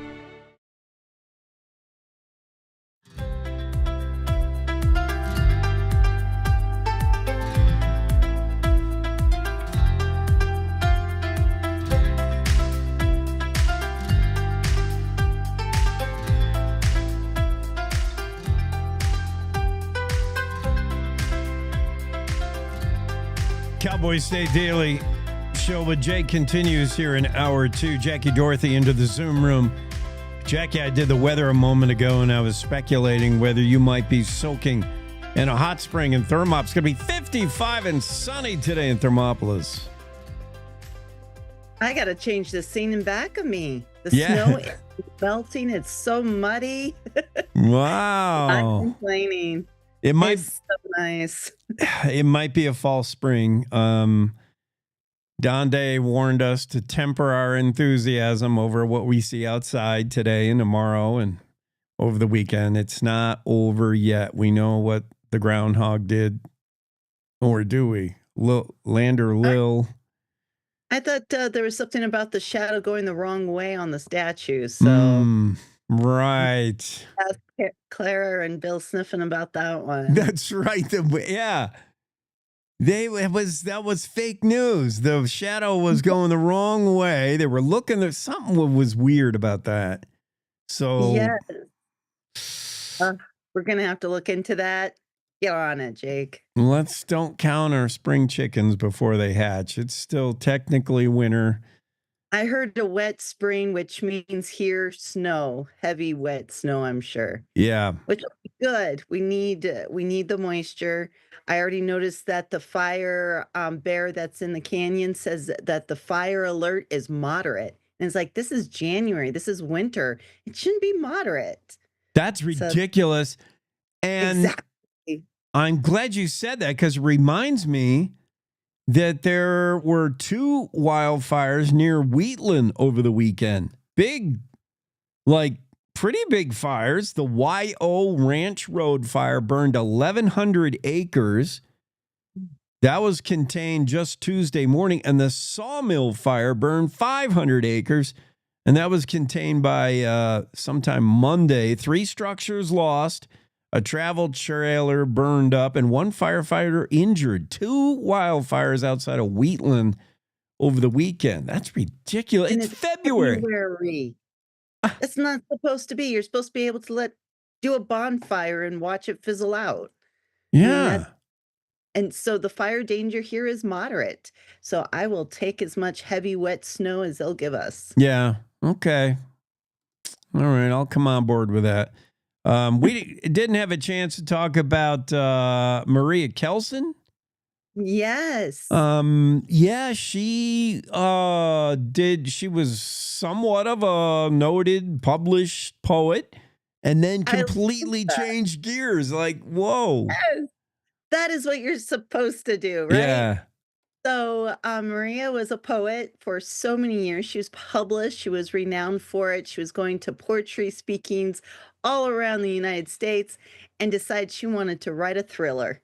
So she spent 10 years researching it, trying to get that time out. And this is what's really extraordinary. This is what shows you that when you devote the time to a book. So she was doing up to 25 minutes a week. Now, if you remember when I talked to Mike and Kathy Gear, who are on their 85th book, they spend 8 to 10 to 12 hours a day on a book. Yeah. So that's the output difference. But I will commend Maria. Her first book is out. She says that now she's writing a bit more because she's got an agent now that's pushing her to get that second book out. But this first one was fun. It was a page turner, just like she said it was, not the killing kind. And it's all about a mom protecting her son. What lengths will you go to protect your child? Nice. And yes, and Maria based this on her own experiences, the things that she had seen. And her next book is going to be based in Wyoming because her husband works at the Jackson, what is that called? The Teton Science School. Yeah. Yeah, so they live right there in your neighborhood. Oh, wow. Yeah, I like the Teton Science School. Her husband lives there, but they bought their home because they live in the staff housing. So they needed a house. And so they bought their home here in Thermopolis. So they're leaving you for me. I see. That's okay. Yeah, Maria Kelson is the name on the book, Not the Killing Kind. But she was, if you look for her in the poetry, she was writing under her maiden name, Maria Melendez. Yeah. So yeah, that's where you'll find the poetry. But she said it was a big change. She said it was like going from playing violin to playing the tuba. It was interesting. I love that. Right. Just know how to read the music, but there's a lot of different techniques. Yeah, yeah. I could see that. I don't know if I would equate writing a crime thriller with tuba. I mean, poetry is definitely the violin, something classy. The violin and then the Like tuba. Yeah, tuba. what would you call it? Writing crime. The saxophone? Maybe it is the tuba because the tuba does that oompa loompa. Boom, boom, boom. Right. Maybe it gets really deep and intense. Yeah, well, she might be absolutely right about that. And I'll never question a lefty. She's left-handed, I can tell from sharing the photos with her. This is her signing. Oh, that's so funny. She's I like guess I don't pay attention to that kind of detail. I So I'm glad you always do. did. Are you a lefty or a righty? I'm a right-hander, but I always note when someone is left-handed. I don't know why. My son is. And it was funny. It's like we were shocked because both Dean and I are right-handed, but there's Nate lefty all the way. How does that happen? I don't know. It's fun. So the other story that I did was an American West one. If you look at that, and it was about Butch Cassidy's banker. Have you ever heard of Eugene Amoretti? I've never heard Butch Cassidy would have a banker that he hadn't robbed. What? Yes. That's, Larry Pointer is a big time Butch Cassidy historian, and he said something really interesting about Eugene Amoretti. He said, "Isn't it odd that his bank never got robbed?" Uh-huh. It's Amoretti and his son, Eugene Amoretti Jr., were both known friends of Butch Cassidy. So Junior was 19 when he met Butch Cassidy, who was just a few years older than them. They kind of spent a summer in near the same area in Du Bois. And so then Butch did a few roundups for him, and it was known that he was a family friend, and that when he was battling his court cases, there is receipts where he withdrew money from the Amoretti Bank. Who would have thought that Butch Cassidy had a banker, actually kept money in a bank, knowing how insecure they could be? But yeah, the First National Bank of Lander, you never saw that joint getting robbed. No, neither did the one in Thermopolis. Amoretti became a millionaire. He started off, he came from Italy and went to the gold fields in California in the 1840s and did well because he sold shovels to the miners. Oh, It wasn't smart. gold that he made his money from. Genius. Yeah. Very much so. All the people that didn't go there in search of gold, but went there to take advantage of everyone else who did, like selling them shovels or bringing a brothel there. Like, that was the genius business people that actually made money. He did. It was really funny because when I started diving into his story, I had no idea. So Amoretti opened up the stores not in just South Pass, but Atlantic City, Miner's Delight, and then he was the founder of Lander. He is the founding father. And it's like, and how do we not know about this guy? I know. I guess it's because he didn't personally rob a bank. He just made friends with the outlaws so they wouldn't rob his. This is somebody we should have known. Yeah. Here's, I'm sharing for our podcast viewers, here's Eugene Amoretti Jr., who was 19 the time he met Butch Cassidy, who was not a whole lot older at that time. Yeah. And there is a picture of them at their bank, and you could see them. We don't know who's who in the picture. Mike Bell is the historian I've been working with. But it's fascinating when you start diving into these minor characters around Wyoming. And he wasn't a minor character. He was a major character. He was more well-known during his time than Butch Cassidy. And that's what I look at, is Butch Cassidy became a myth. He became a legend in the 60s, 1960s. These people that lived during that time were, you knew who Amoretti was. When he died, it made the AP press, and they were just all upset. Yeah. Because here's the millionaire rancher and businessman that died. Yeah. A millionaire in 1910. So you can imagine what he would have been valued at today. Right. In their time, Butch Cassidy was a footnote. Eugene Amoretti was the headlines. I mean, he was big. I gotta admit, my interest came from him, by the way, is because there's two streets, one in Lander and one in Thermopolis, called Amoretti. Oh. I thought it was named after a coffee. I admit. Yeah, sounds like it. I thought so. It's like, no, that's Amaretto. But when I realized it was this guy, it was because someone was talking about banks and money. Remember when we did the story with the money from Lander and all those? Right. It happened after he died, but those banknotes were part of his bank. And so his son, his family would have been issued those banknotes. So it kind of all starts tying together. Wyoming's Interesting. history is so rich, and we just need to highlight these people. The banker, the Yeah. outlaw banker. This is one. Yeah, this is a great example. This is not obscurity brought back to life. This is giving someone their due who was big time in their day, still big time. And if not for the One other efforts, tidbit. I got one more for you. what's that? So I was in Jackson, you know that one in Yellowstone, staying at the cabins, and I can't remember it's by Jenny Lake, that area. And they had moved all these cabins in, and the cabin we were staying in, when we walked in, it said it belonged to the Eugene Amoretti family. And I already knew who Eugene Amoretti was, and so for us, I was like, wow. So of course we had to do some ghost hunting and that kind of thing. But it was just that tie-in because the people in Thermopolis, the rich people in Thermopolis, went to two places for vacation. They went to Jenny Lake, and there was a whole conclave there. But they also went outside of Hollywood. Before Hollywood was even in California was even established, they were going there. So you find the footprints of all of these people. It's been fun. I'm glad you fleshed that out for us. Eugene Amoretti, you are famous today and famous in your time. Thank you so much. Jackie, we got to get into news. All right. It's time to take a look at what's happening around Wyoming for Thursday, February 27th. From the Cowboy State Daily Newsroom, I'm Wendy Corr.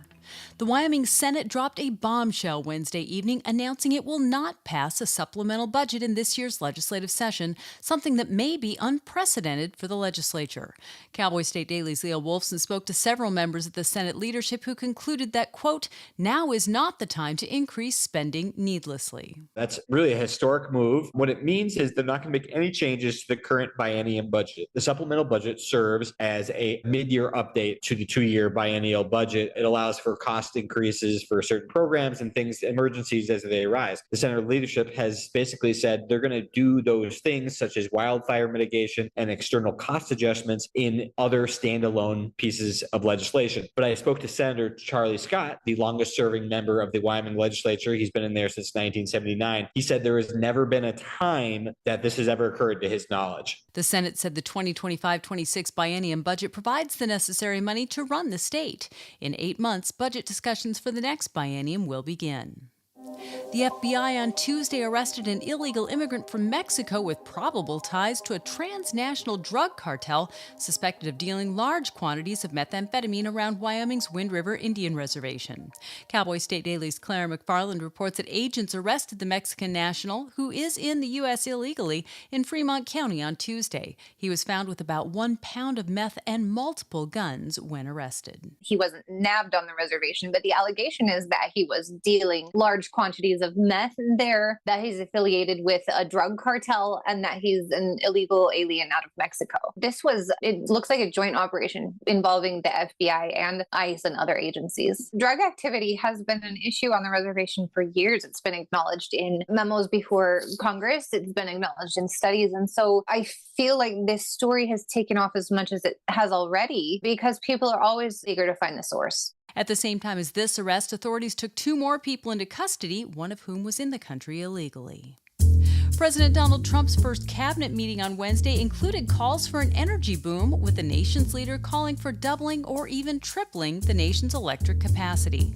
Cowboy State Daily's Renee Jean reports that would be an astounding increase to the nation's electric grid, and Wyoming, as the nation's number 3 energy exporter, would have a huge role to play. Trump said, we're leading right now with AI, we're leading with everything right now, but we need resources. We have to really triple, if you think of it, the electrical capacity from what we have right now, if you can believe it. And so it's significant for Wyoming because we are the nation's number 3 energy exporter. We are only behind Texas, and I think it's Pennsylvania in the number 2 spot. There are some hurdles, one of them being transmission lines. They're hugely expensive to build. They need federal permits. Typically, they can take a decade to get through the current system. Wyoming's congressional delegation applauded the president's remarks and said Wyoming is ready to meet the challenge. I'll be back with more news right after this.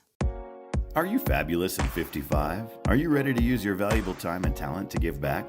Join Serve Wyoming through the AmeriCorps Seniors Retired and Senior Volunteer Program, or RSVP, and make a positive impact on your community. With a lifetime of skills and experiences, you're exactly what your community needs. Whether you're itching to lend a hand or your organization could use some extra support, we've got you covered. Call Sarah Roberts at Serve Wyoming at 307-234-3428 or RSVP at servewyoming.org. Wyoming could be only days away from the first sighting of a grizzly to emerge from hibernation this year. But nobody knows when or even if Grizzly 399's cub will show.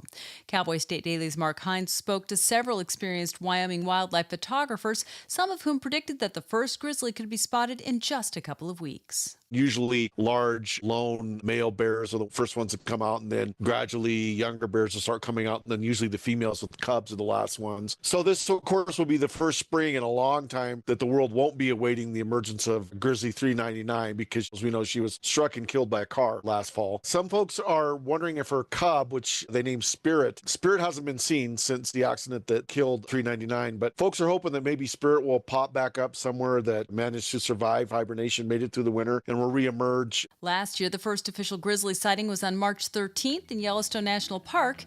The first grizzly of the season in the Teton area was seen and photographed on March 23rd.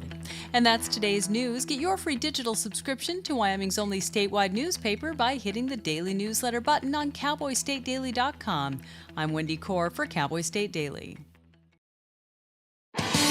Want to stay in touch with what's happening around Wyoming? I'm Wendy Corr, host of the Cowboy State Daily video newscast. From Mountain View to Upton, from Jackson to Cheyenne, our reporters are out there finding and telling the stories that matter. Every day, I talk to the talented journalists who are covering the topics, issues, and people that are important to Wyomingites. And in our daily newscast, I bring you their stories. Tune in to Cowboy State Daily video news every morning, only on cowboystatedaily.com. In southwest Wyoming, wide open space is waiting. This is how we explore it. In Rock Springs and Green River, Wyoming. Plan your adventure at explorewy.com.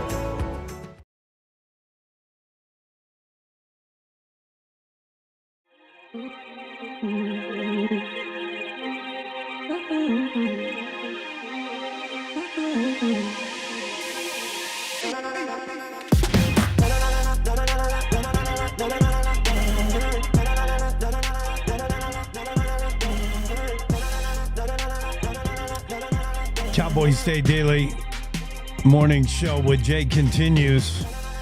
Mark Hines joining the conversation shortly. Bill Sniffen will be on today as well. Bill normally is on Fridays, but we had to bump him up to today. Everybody traveling tomorrow. Can't make the show. What's going on tomorrow?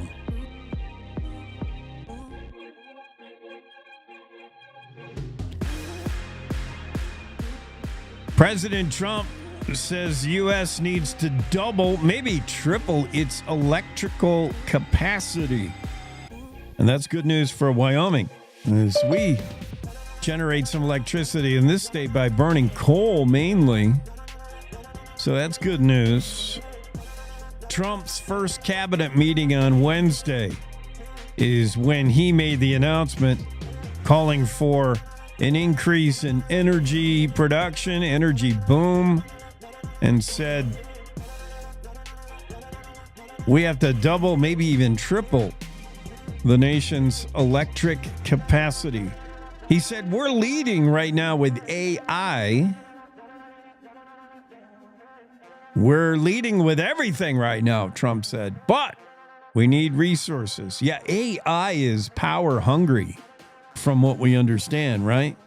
Artificial intelligence needs tons of power, tons of electricity, and perhaps the Cowboy State is well suited to usher us into the next era of AI. Speaking of artificial intelligence, this guy's artificially intelligent, Mark Hines. Yeah, I fake being smart. Yeah. That's artificial intelligence for you. That's right. He's the definition of artificial intelligence. In fact, if you're dictating to your iPhone a text and you say artificial intelligence, Mark Hines' name briefly flashes up. Exactly. So weird. Is it a bear? Some male grizzly bears might even be waking up here pretty soon. Wow. Yeah. In fact, after really a few hours after that story published, old Chuck Neal in Park County, he's kind of the bear whisperer of Park County, said that he was out that day and cut across a fresh set of tracks. So it's entirely usually it's those big boars or the real big male bears that wake up first. Yeah. The old joke, don't wake up grumpy. Well, in this case, Grumpy happens to be a 700-pound grizzly bear. Yeah. That's looking for food after sleeping all winter. But it's we should start having some official sightings any day now. Late February, early March seems to be the time. Yeah, I think it'll be mid-March, maybe. You talk to a lot of folks, though, who are out there, especially those who are pointing cameras at bears.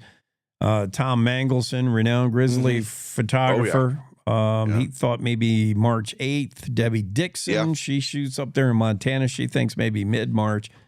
But pretty soon, and we're going to be looking for Spirit. We don't know, though, whether Spirit's a boy or a girl cub, do we?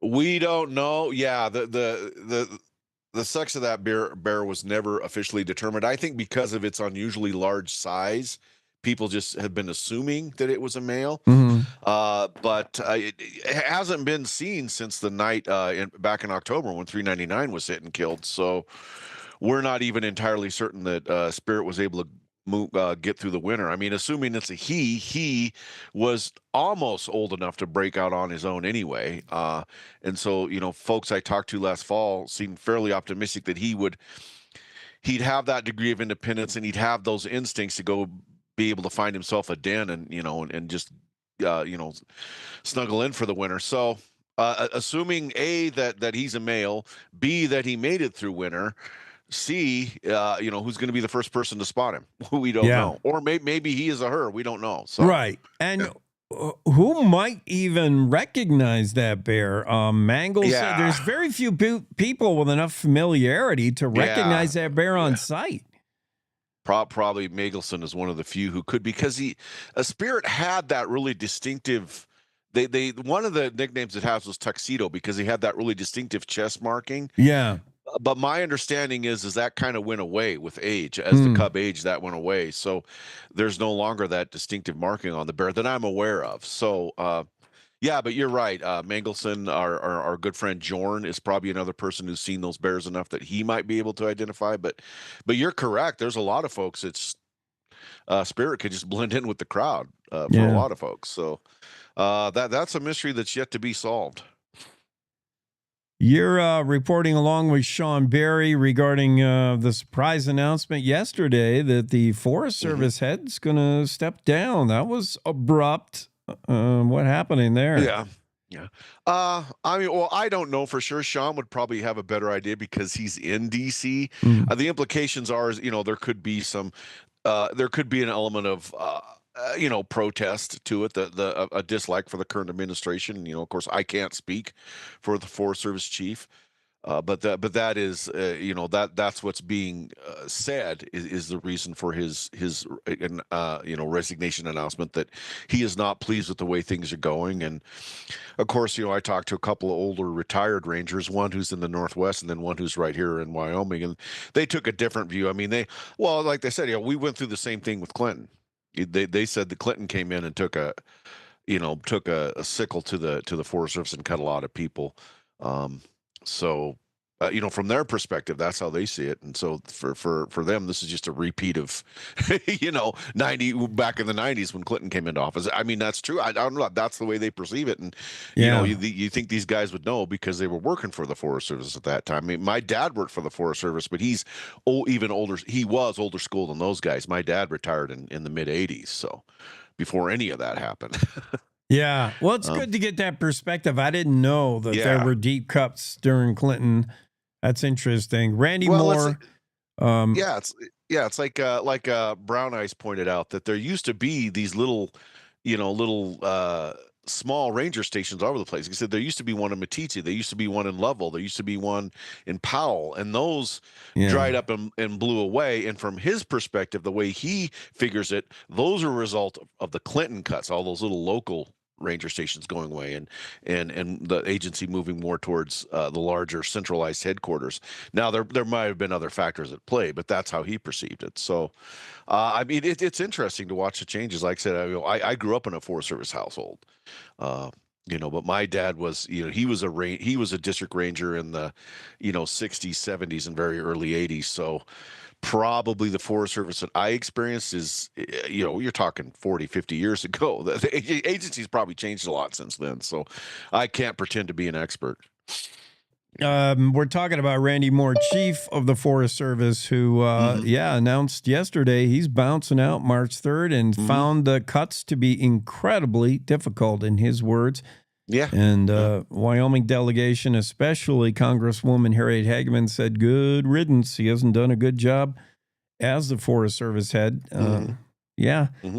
And finally, let's go to Cheyenne, where the lawmakers are sent a bill to the desk of Governor Gordon. Be interested, the so-called anti-wolf torture bill, but it really would ban any kind of prolonged torture of a predator. You would have to dispatch clean and humanely, right? Yeah, and it's that can be somewhat confusing classification of animals in Wyoming called a predatory animals. Yeah, which includes animals that aren't skunks, jackrabbits. As we discussed before, stray cats, although stray cats are pretty darn good predators, but yeah, wolves in much of the state, wolves fall into that category. And of course, coyotes fall into that category all throughout the state. So, I mean, again, as we've reported on this, some people are critical of it insofar as they didn't go so far as to ban running things over with snowmobiles or ATVs or whatever else. But, the backers of the bill, the people that supported this, says it does what it needs to do. It makes it, if you're going to kill any Wyoming wildlife, including a predatory animal that's destroying your crops or raiding your chicken coop or whatever, you have the right to kill that animal, but you got to do it quickly and humanely. You can't be a ghoul and go out there and deliberately make the thing suffer. And they are, and again, intentional or deliberate are the key terms there. The backers of the bill are confident that they crafted it in such a manner that something like you get a poor shot and gut shoot something, and it lives for 3 or 4 hours before you can track it down. They tried to craft the bill so that someone couldn't be charged for something like that. It has to be a deliberate, intentional, like I said, ghoulish, sadistic act where you are purposefully making that animal suffer because, you just don't have a heart or whatever. Because it goes back to, the ethic.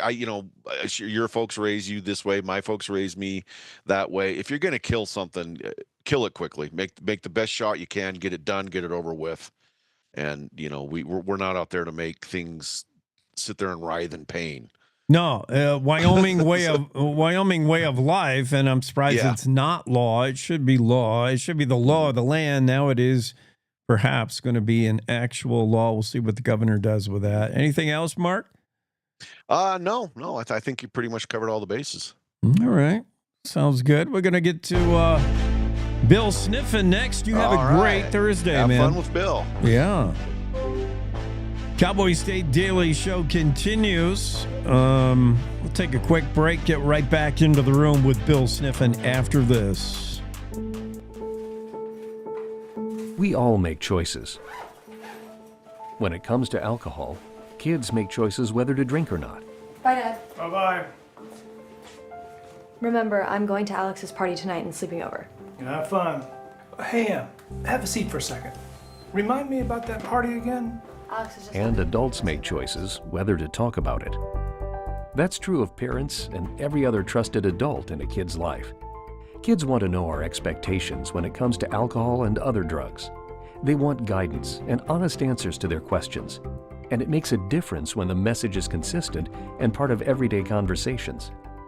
So talk with your kids and help lead them on a positive path. Because when you talk, they hear you.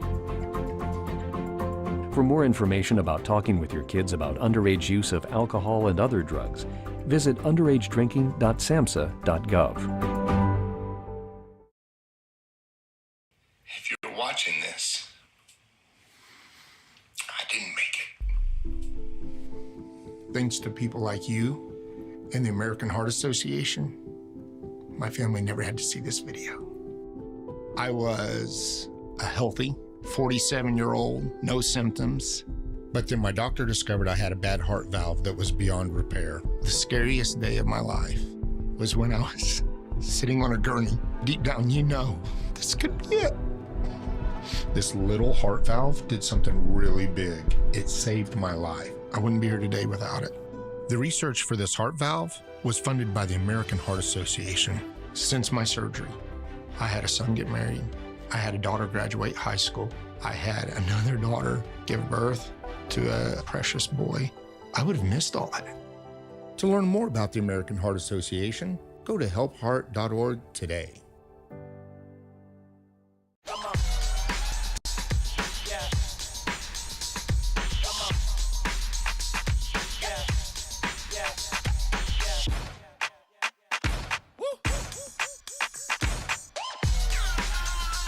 You're not going to get it all right.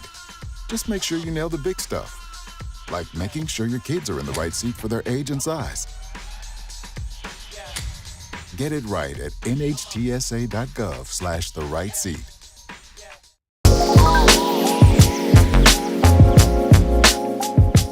In 2023, arm pump was holding me back. After a successful treatment at the McGinley Clinic in Wyoming, I can now focus on track instead of pain. The McGinley Clinic offers innovative, minimally invasive treatments for most sports injuries, including arm pump. They got me back to peak performance and back on the podium. Go check out McGinley Clinic today.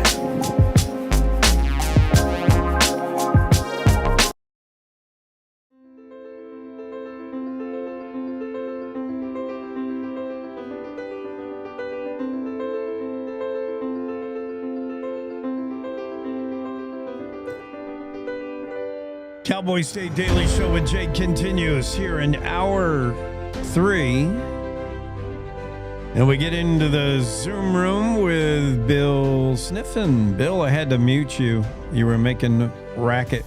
So you're going to have to unmute yourself. And yeah, welcome in. You'd be a good guy to ask, by the way, Bill, if you've ever seen a supplemental budget not passed by the legislature. That was kind of surprising. Well, Jake, I'm so old that I honestly think I can remember when we didn't have supplemental budget.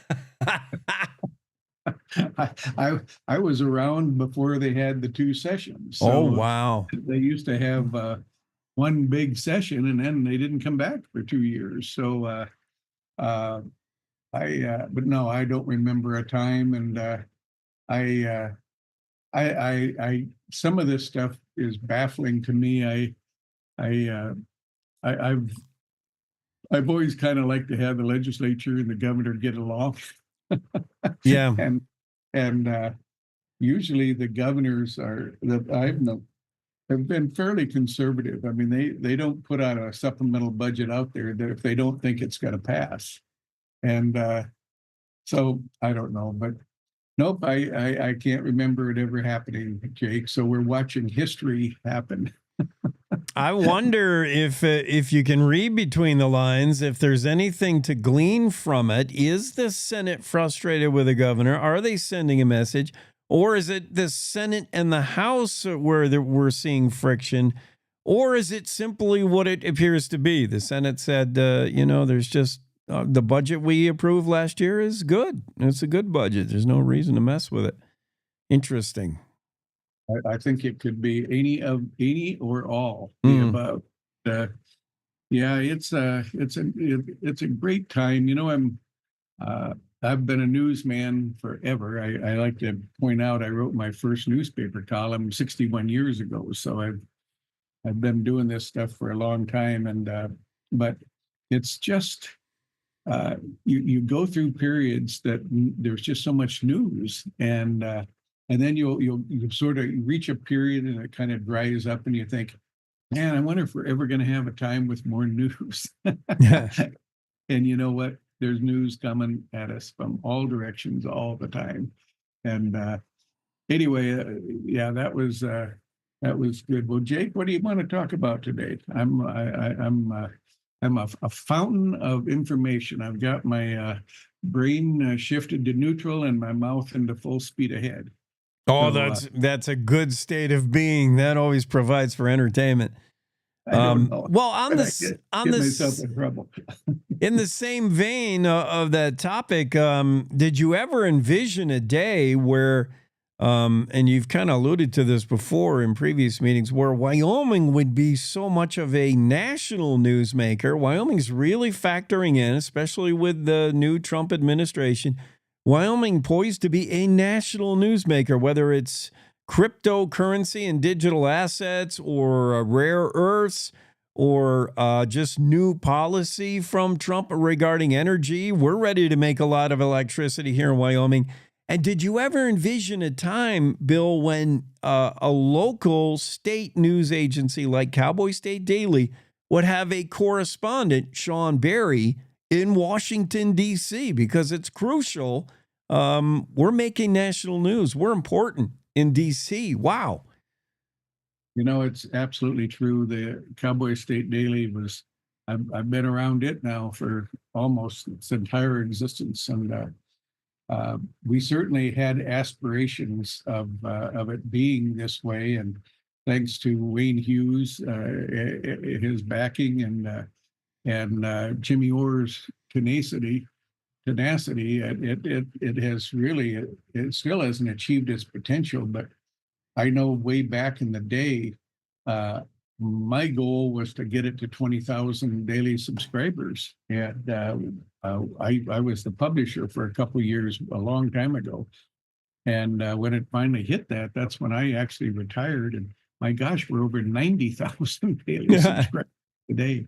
That was beyond my wildest dreams. I thought if we could ever get 40 or 50, man, and at 20, we were the largest. We weren't really dominating, but I think right now we have like 10 times the subscribers of the next. I mean, I mean, we're bigger than anybody, I think, in South Dakota, North Dakota, Montana, and Idaho, and it's a wonderful time to be with Cowboy State Daily. You might have bounced out a little prematurely. You set your sights on 20,000. You hit that, and you had a mic drop. You said, "I'm out," and look at us now. Yeah, still going. Well, I think I was 75 years old. And it's a true young man's game. Young people like yourself, Jake, that can pedal a little hard enough. At some point, I just couldn't pedal the bike hard enough, and it's time to turn it over to younger, more energetic people. But they've allowed me to hang around, and I appreciate you allowing me to be on your radio show. I love coming on here and just pontificating, and you always show a lot of respect. I remember Jake Nichols back in the Planet Jackson Hole days. I mean, talk about a young rebel. Man, that guy was outspoken, and talk about a go-getter, Jake. You were a go-getter. Yeah, I think I kicked a few shins, stepped on a few toes back in those days, but yeah. You know, talk about someone who has not stopped pedaling. How about that Lander Valley boys swim and dive team? 29 titles in a row. Is that a record? It sure is. The Tigers just keep on swimming in that pool. Nobody can beat them. Nobody can beat them. They're amazing, and you know, at some point they're going to hit some national record. They're already that's already so rare. I mean, 29 years in a row to be the state champions of anything. It's just astonishing. But yeah, I've got you know, I always view myself as a statewide journalist because of my I used to write a column that was in 25 or 30 newspapers around the state, and I've done these coffee table books that are statewide. But you know, Jake, I'm a Lander guy. I live in Lander, and there's 3 stories about Lander right now that are interesting. One, of course, is a swim team, and I really enjoyed Jackie's story about Eugene Amoretti. Yeah. And it was I of course I'm old, but I'm not that old. This was back in 1880s that he got his bank going, but I was certainly familiar with the story. And Butch Cassidy hung around Fremont County. Boy, it seems like the whole state wants to claim him, but let me tell you, he spent a lot of time, and his family had a ranch in Shoshone. There was, like I said, he did his banking in Lander. And when I first got to Wyoming, we in Lander is a big 4th of July celebration called Pioneer Days. And so our newspaper did what was called the Pioneer Edition. And I had a great historian as a reporter named Minnie Woodring. Put that name on, Minnie Woodring. And how interesting she was. She used to own South Pass City. She bought it and owned it, she and her husband, and then they sold it to the state, which then turned it into the historical site that it is. But Minnie was a great historian, and she claimed that she had a photo of Butch Cassidy. And I mean, this photo was spectacular. And so we blew it up and ran it like a half-page size on the 4th of July in our paper. And boy, we were just thinking we had found the ultimate. And later somebody came in and said, I think that's my Uncle Joe. And we just don't tell anybody. Yeah. But we never published that photo again and said it was Butch Cassidy, because it come to find out it probably wasn't. But yeah, we all celebrated Butch Cassidy. And then the other one was we lost our mayor. Doggone it, Monty Richardson. Really good guy, 69 years old, and he was having a surgical procedure over in Douglas at the hospital there. I'm not sure why he was over there, but something went wrong, and he died on the table, or died right after it. And we had a funeral here in Lander, and it was probably the biggest funeral that the town has ever seen. And he was a beloved guy. He had spent most of his career as a janitor at various schools, and the kids just loved him. He was. I wrote a little tribute to him in my column this week, and I said, "No man ever stands as tall as when he bends over to help a child." And that was Monty. He just, it's like the old story that. A guy who's a janitor says, "Well, I'm a janitor." Well, he was never a janitor. He was there for the kids, and just a good guy. So it was no wonder he got elected to the council and to the mayor, because all those kids grew up and voted for him. True. And, I mean, he loved the town. He was a good guy, probably a little too easygoing to be a politician. He was one of those, just can't we all get along guys? And I think we may have talked about this last week a little bit, but anyway, but Monty is sure going to be missed. What a good guy. He left us too soon. So, memorial service, I was going to ask you about that, was held last Friday morning. And I'm sure, I was anticipating it would be well attended. It should be a prerequisite to get into politics that you have to be first a school janitor. It worked for Monty. The prerequisite to be president is you have to have worked at McDonald's, apparently, is the new way we're doing it. But a janitor, definitely. Missy White, by the way, is your new mayor of Lander. She was voted, close vote, 3-2. The council voted to put Missy White in for now in Lander. Yeah, that was kind of interesting, because the guy who ran against Monty in the last election, Dan Hahn, is on the council, and Dan's son, Josh, is on the council. And so Dan, I think, just assumed that he would, and he only lost by 127 votes. So he kind of assumed they would vote him in, and the vote was, like you said, 3-2. I assume Missy didn't vote then. Well, yeah, and I see it reported 4-2 if you count Missy's vote, but yeah. 3-2. Even then, Missy will do a good job. She was right hand in hand with Monty on a lot of stuff.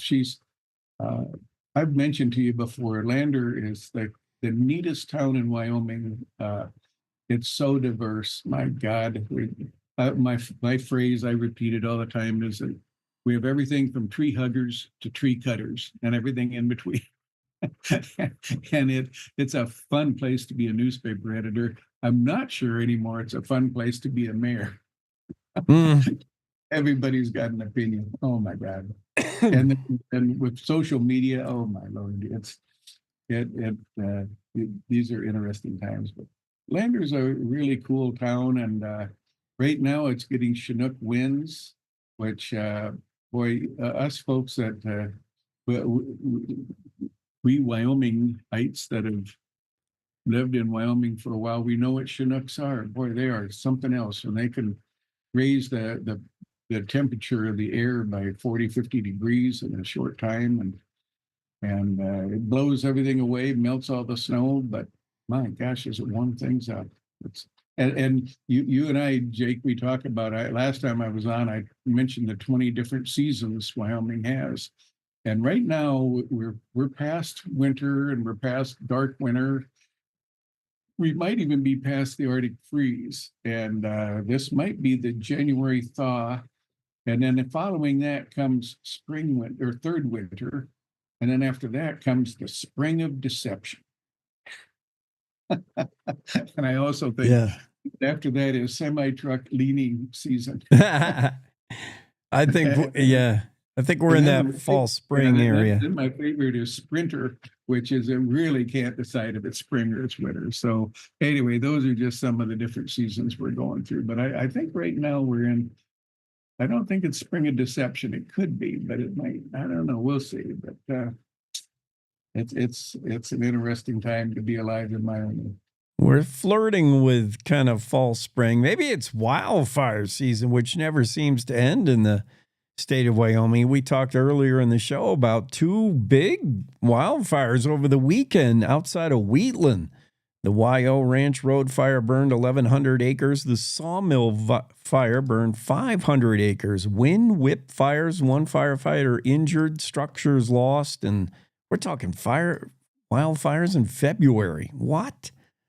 Well, you know, there's a couple things there. It is dry. I think we're one of the non-stories that really hasn't been reported on much is we're kind of in a drought. I don't think it's like a major 2-3 year drought, but we're going through the beginnings of a drought.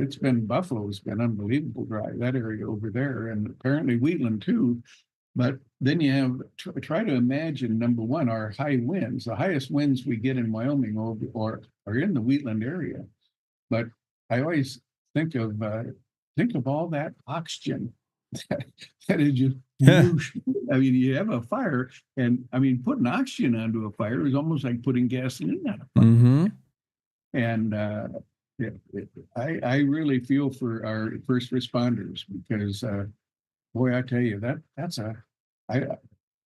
I've seen a couple fires in 60, 70 mile an hour winds. Wow, that's a dangerous place, man. Accolades for our own Wendy Core as she receives a major Western award for her podcast, in particular the January 5th interview with Craig Johnson. It was noted, and kudos to Wendy. She's deserved. She's one of the best I've ever seen, and I've been around for a while. And what also is spectacular in her case is she's just literally just about the nicest person on the planet. I mean, Wendy is. You look up the dictionary and for nice, and there it says Wendy Core, like Wendy Core. Be like Wendy. Be like Wendy. Gonna get the new T-shirt, mug, and hat. Be like Wendy. Yeah, honored by the National Cowboy and Western Heritage Museum. She's gets her due, a prestigious Western Lifestyle Award. That's a national award, by the way. And joins the ranks of George Strait, Reba McEntire, John Wayne. Pretty nice. Yeah, that's a big deal. And I don't know whether that's the old Cowboy Hall of Fame or not. Do you know if it is? It sounds like it would be with Oklahoma City based.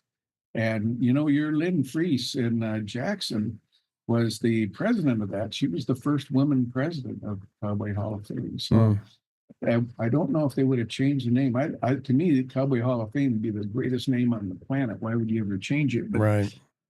But I don't know. I don't know the answer to that. But if either way, we probably should get T-shirts. Instead of saying "Have a nice day," have a Wendy day. Have a Wendy day. And in Wyoming, we could say "Have a Wendy and a Windy." Yeah, maybe. And we've been making fun of since yesterday that whole thing where if you dictate into your iPhone racist Trump names flash, maybe if you dictate into your phone nice, Wendy's name comes up really quick, and then goes back to nice. Maybe it does. I did that racist thing on my phone. Did it work? Nope, it didn't. It came up as racist. It just said racist, which I'm so tired of the national media claiming that the countries are racist. It's just yeah. But Jake, let me talk about energy for a minute. I'm not an expert on energy, but I'm certainly, I think, an expert on Wyoming. And Tom Friedman, the famous columnist for the New York Times, I think he's won the Pulitzer twice. Years ago, when he was thinking straight, I mean, he has gone off the deep end like all the New York Times people have, but he wrote a column about Wyoming coal-fired plants, and he thought they were just great and need a few more of them. And his idea was we use the coal-fired plants, and then we convert the automotive fleet to electric, but use the electricity is coming from the coal-fired plants. And I always thought, now that was really smart. Well, he later changed his mind because he fell into the whole climate change trap. But I really think that's kind of where we are. But besides the coal, we're also in nuclear. But here is a factoid that people don't know, and that is you hear about all across the country they're converting coal plants to natural gas because coal is so expensive. Well, the assumption is that coming out of the ground, coal is really expensive. Coming out of the ground, coal is really, really, really cheap. It's the hauling it is what costs it. It'll cost 10 times as much to haul it by rail for 1,000 miles than it does to pay for the raw coal. So if we built more coal-fired plants at the mine mouth here in Wyoming, I think, again, energy becomes really, really cheap. But that's just my 2 cents, Jake, so I thought I would share that with you. But, and we hear over and over again that Wyoming coal burns cleaner than the coal you'll find out of West Virginia or Pennsylvania and other places. So that's a positive. And we're going to need to generate more electricity because AI is power hungry. And Trump just announced the other day that we need to double, maybe triple our electric capacity. So Wyoming is ready to burn coal, make electricity, I think. We always, one of our unofficial mottos for Wyoming is that we are the energy breadbasket of the country. And I love that motto because it's true. And it even became true with solar and wind. I mean, we actually are the windiest state in the union. Yeah. And, so that will continue to be a resource, even if it isn't subsidized. But uranium and coal and natural gas, and I've always felt that Iowa can be the food breadbasket, Wyoming can be the energy breadbasket. So I think we're headed into a whole new era of that, and it really looks good. I mean, our economy looks good. I think it's very promising time. Yeah. You're right. Energy-wise, Wyoming has it all from the new tech, sustainable wind, solar to the traditional oil, gas, and coal. Yeah, we got it all, man. Uranium. And I love the concept. My God, they've been putting these small reactors in aircraft carriers for my God, half a century now. Yeah, I like going micro with those. Yeah, and why wouldn't you park one of those somewhere out in Jeffrey City and power Casper with it? I mean, yeah, talk about a proven technology. that you don't need 20 years of environmental assessments to figure out if that thing works. Right. You know, And 10 more years of building a grid to get that power to California. Just micro run a city with this plant, run another city with that plant. Yeah, I think that's a good idea. I like that. And there's a big company in Virginia that's working with L&H over in Gillette, and they're doing some amazing things. So hang on to your hats. I think that's going to be a really, really great news story going forward. And we're ready. I mean, and you know, it's almost like everything is lined up. There's you've got the Republicans get it in DC. Pretty soon the deep what do we call it? The deep state is going to be changed around, I guess, and they'll see the light, and we have the resources. So if Biden would have stayed in there, that 250 years of coal we have in the ground in Wyoming probably would have stayed in the ground, and maybe it will. I mean, with nuclear and natural gas, maybe that coal will stay in the ground. But boy, it's a cheap resource, and it burns clean. It's just it burns clean. Things are looking up for the Cowboy State for sure. They are. Thank you, Bill. Jake, always good. We'll see you next week. All right. You have a great Thursday. Bill Sniffen normally joins us on Fridays. We bumped him up early this time around just so we could get Bill Sniffen. That's going to take us to our next break. We'll be back in 3. Who can you turn to for news you can trust? Your local TV and radio broadcasters. You trust us to keep you safe during times of crisis and to deliver the weather, sports, and entertainment you rely on every day. We bring you the facts you need to make decisions that matter. And as misinformation floods social media, you can trust your local stations to deliver the truth. Text TV to 52886 and tell Congress you rely on your local stations for trusted news. You handle the healthcare, we'll handle the marketing. In need of a spark for marketing your medical practice? Loom Studio provides creative and strategic healthcare marketing that illuminates the path to bigger and better experiences for your business and your patients. We specialize in branding and design, social media, website design, SEO and SCM, not to mention content creation, public and media relations, and marketing metrics to ensure you're getting results. If you're looking to increase your patient engagement and retention, enhance your community impact, and streamline your marketing efforts, our team is ready to help you achieve your goals. Contact us today and learn more at loomstudio.com.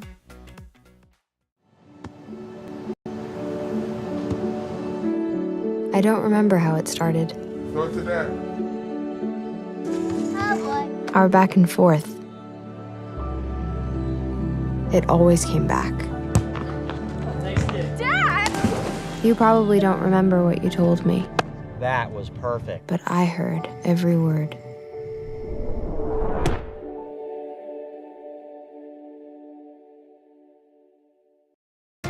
There's a lot of need in the world, and if you're like me, it can seem too big to make a difference.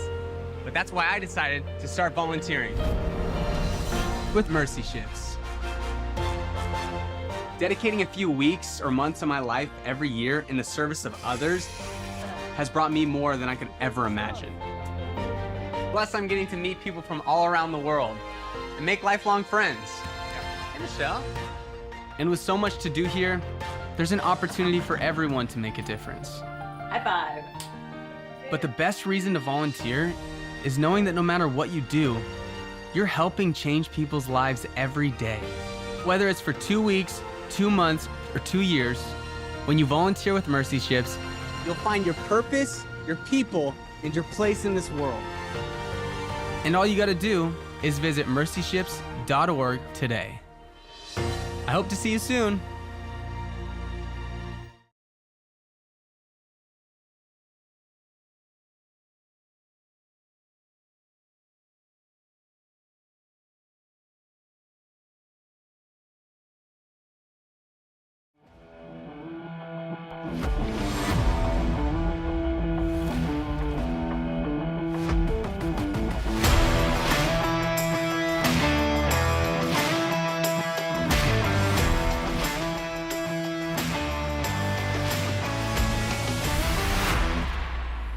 Cowboy State Daily Show with Jay continues here in hour 3 on a Thursday.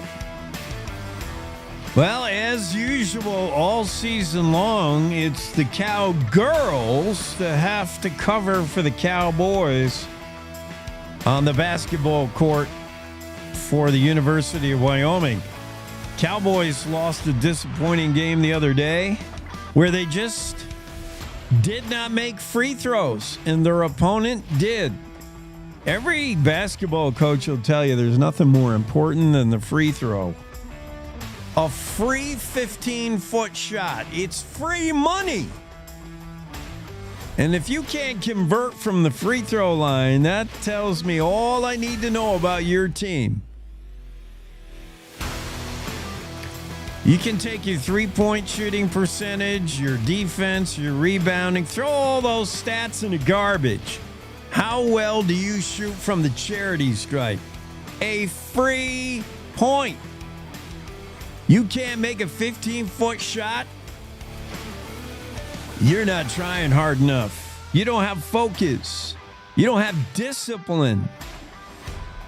And you're a losing basketball team if you can't make free throws. And that was the case the other night. The Cowboys lost to Nevada. Nevada made like all their free throws. Well, the Cowgirls, good for them. They're on a bit of a heat. They're having a good season. Cowgirls beat New Mexico 59-40. Just swamped them, outscored them in every quarter, and walked away running with that one as the Cowgirls beat the Lobos 59-40 the other day. That was in New Mexico, right? No, they were home. Girls were home. Cowgirls are now, what is their record? They're having a really good season. I want to say, let's see, the Cowgirls are, how can it not say in this story?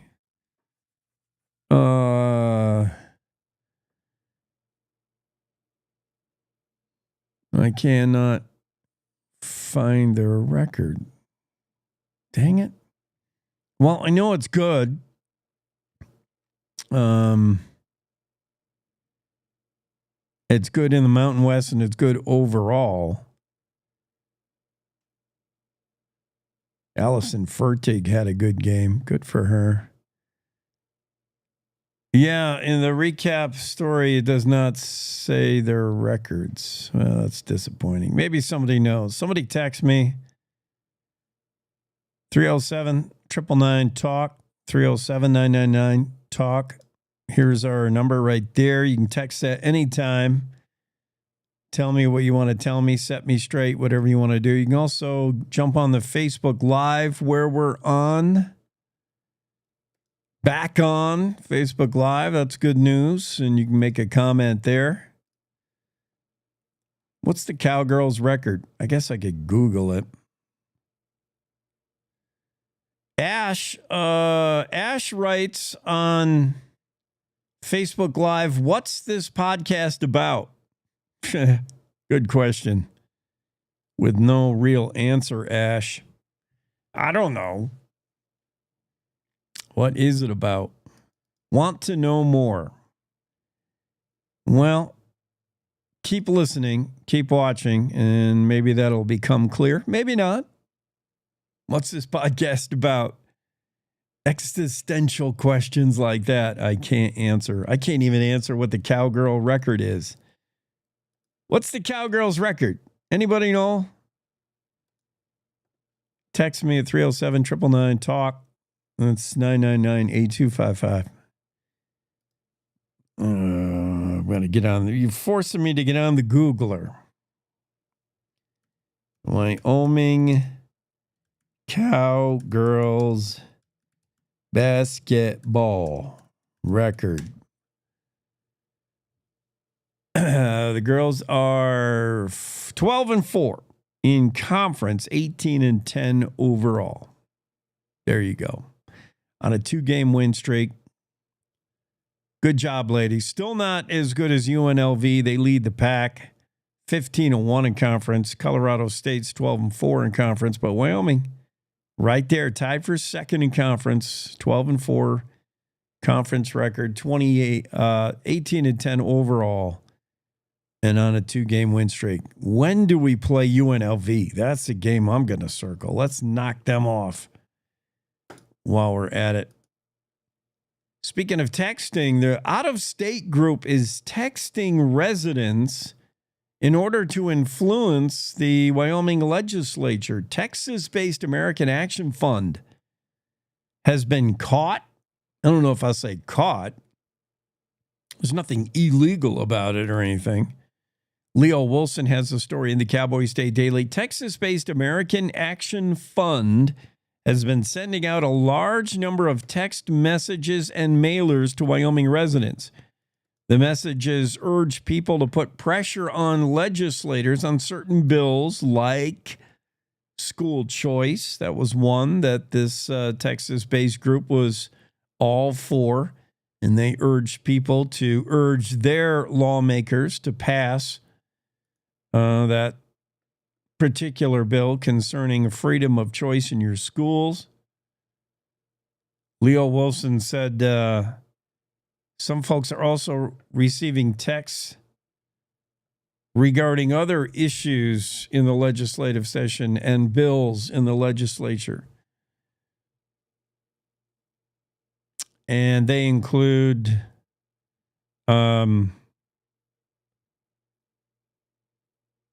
school choice, and there was one other thing that they were pushing people on.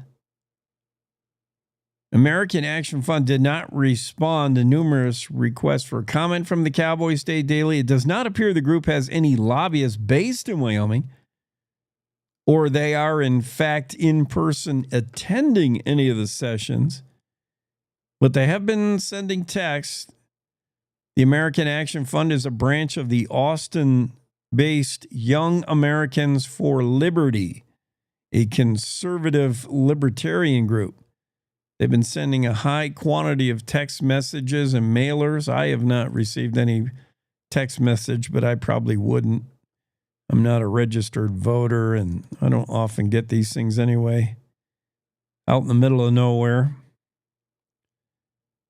And I know they were pushing that school bill. Oh, they're also onto real property tax relief. So they've been in on the whole property tax issue. Senate File 6-9, which the latest we left that is the no agreement between the two chambers on how we're going to do a property tax relief bill. The American Action Fund sent messages regarding that property tax bill relief. The messages said lawmakers in Cheyenne just gutted property tax relief bill to keep taxes high and spending unchecked. Ooh, that was the message from the American Action Fund. This is the text message went on to say, this is a betrayal of Wyoming taxpayers! ! It's time to demand they pass real property tax relief. These are the text messages making the rounds, coming from the American Action Fund and being noted by residents. Our own Leo Wilson talked more about it with Wendy Core, and it looked like this. The 2024 election season in Wyoming was an active time for out-of-state groups spending an unprecedented amount of money on certain candidates. It appears this has to at least some extent mutated into this year's legislative session. A Texas-based conservative libertarian group called the American Action Fund has been sending a high quantity of text messages and mailers out during this year's legislative session. Cowboy State Daily's Leo Wolfson reports that the group is asking Wyoming voters to pressure lawmakers on certain bills like property taxes and universal school vouchers. They're definitely pushing for a very aggressive stance on the school vouchers bill, basically a no compromises type approach on that. And similar goes for Senate File 69, the big property tax bill as well. They've been sending these messages out to people all around Wyoming, and they even have postcards that allowed them to be resent to the governor. I spoke to the governor's office and he said that they've received about 1,000 of these postcards, but the support has been split, with a lot of people saying they don't agree with what the postcards say. It's definitely raising eyebrows to see a Texas group spending so much time and effort in the Wyoming legislature. American Action Fund did not respond to numerous requests for comment from Cowboy State Daily. It doesn't appear the group has had any lobbyists based in Wyoming or attended any of the legislative session in person. Very interesting. Good story. Leo Wolfson in the Cowboy State Daily. Well, we don't have time to get to this day in Wyoming history. We'll try to pick it up next hour. But next hour, we got a lot of special guests. It's, of course, Ask Abby segment. That's going to be on. We got Renee Jean's going to join the show, our regular journalist in her normal time slot. And we got special guest John Wendling, former Wyoming Cowboy football player who is just announced into this latest batch of Hall of Fame folks. So congratulations, John. We'll talk to John Wendling, catch up with him, find out what he's been doing lately. All these things coming up in the final hour of the Cowboy State Daily Show with Jake. That's next hour. Right now, it's time for Wendy Core's news. See you on the other side.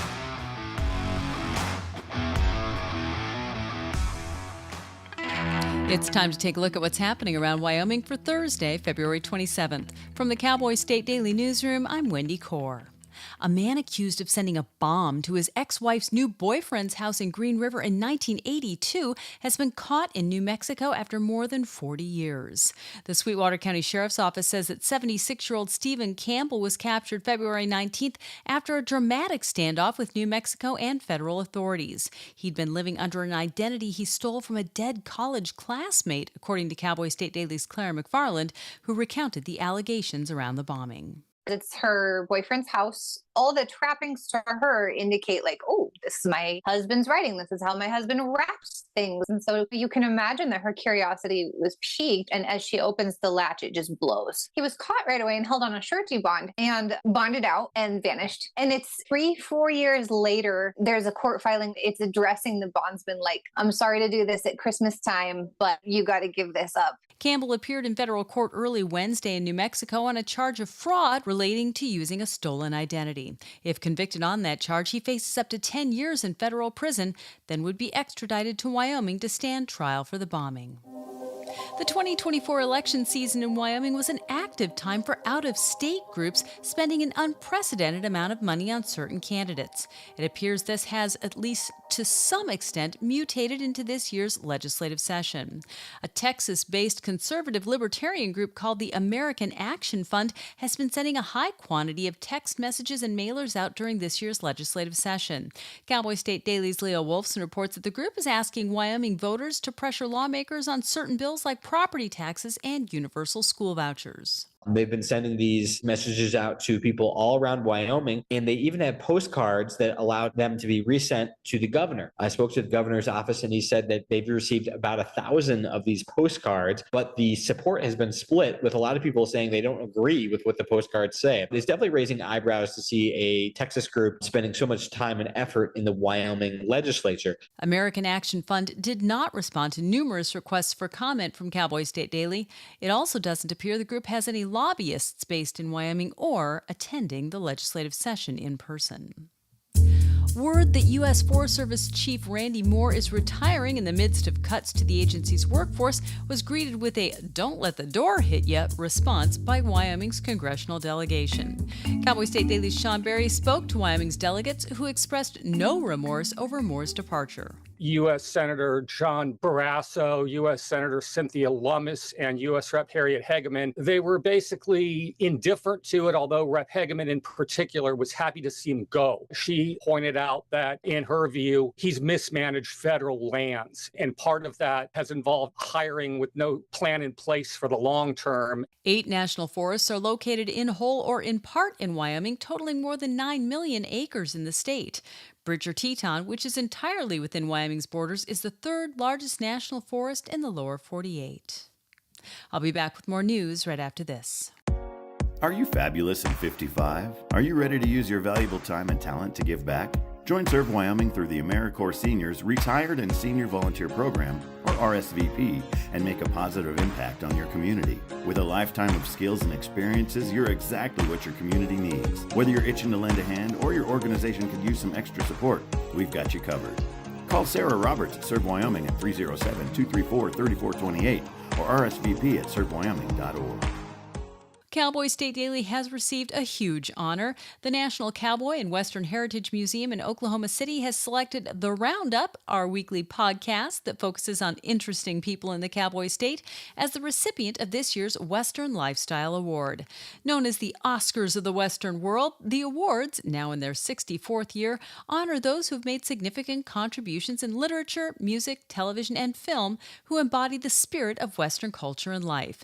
Cowboy State Daily co-founder and executive editor Jimmy Orr said he's pleased to see the podcast receiving national recognition. If you are familiar with the podcast, then you know it really stands out. It stands out because it is fun and it is just miles ahead of so many completely boring podcasts. Wendy has fun. Wendy has major market talent. It's indicative of what Cowboy State Daily is. And that's today's news. Get your free digital subscription to Wyoming's only statewide newspaper by hitting the daily newsletter button on cowboystatedaily.com.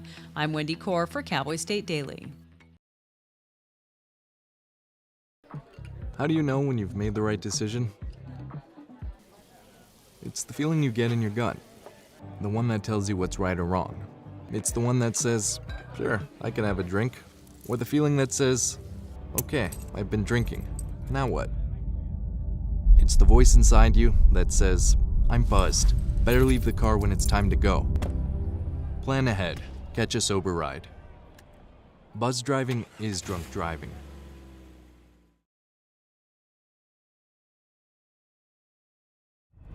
Wyoming is a big state. There are so many stories to tell, and here at Cowboy State Daily, we pride ourselves in bringing those stories to you every day. I'm Riley Strand, videographer and production assistant for Cowboy State Daily Video News. Every day, host Wendy Corr and I talk to the experienced journalists who are covering the topics, issues, and people that are important to Wyomingites. And in our daily newscast, we bring you their stories. Tune in to Cowboy State Daily Video News every morning, only on cowboystatedaily.com.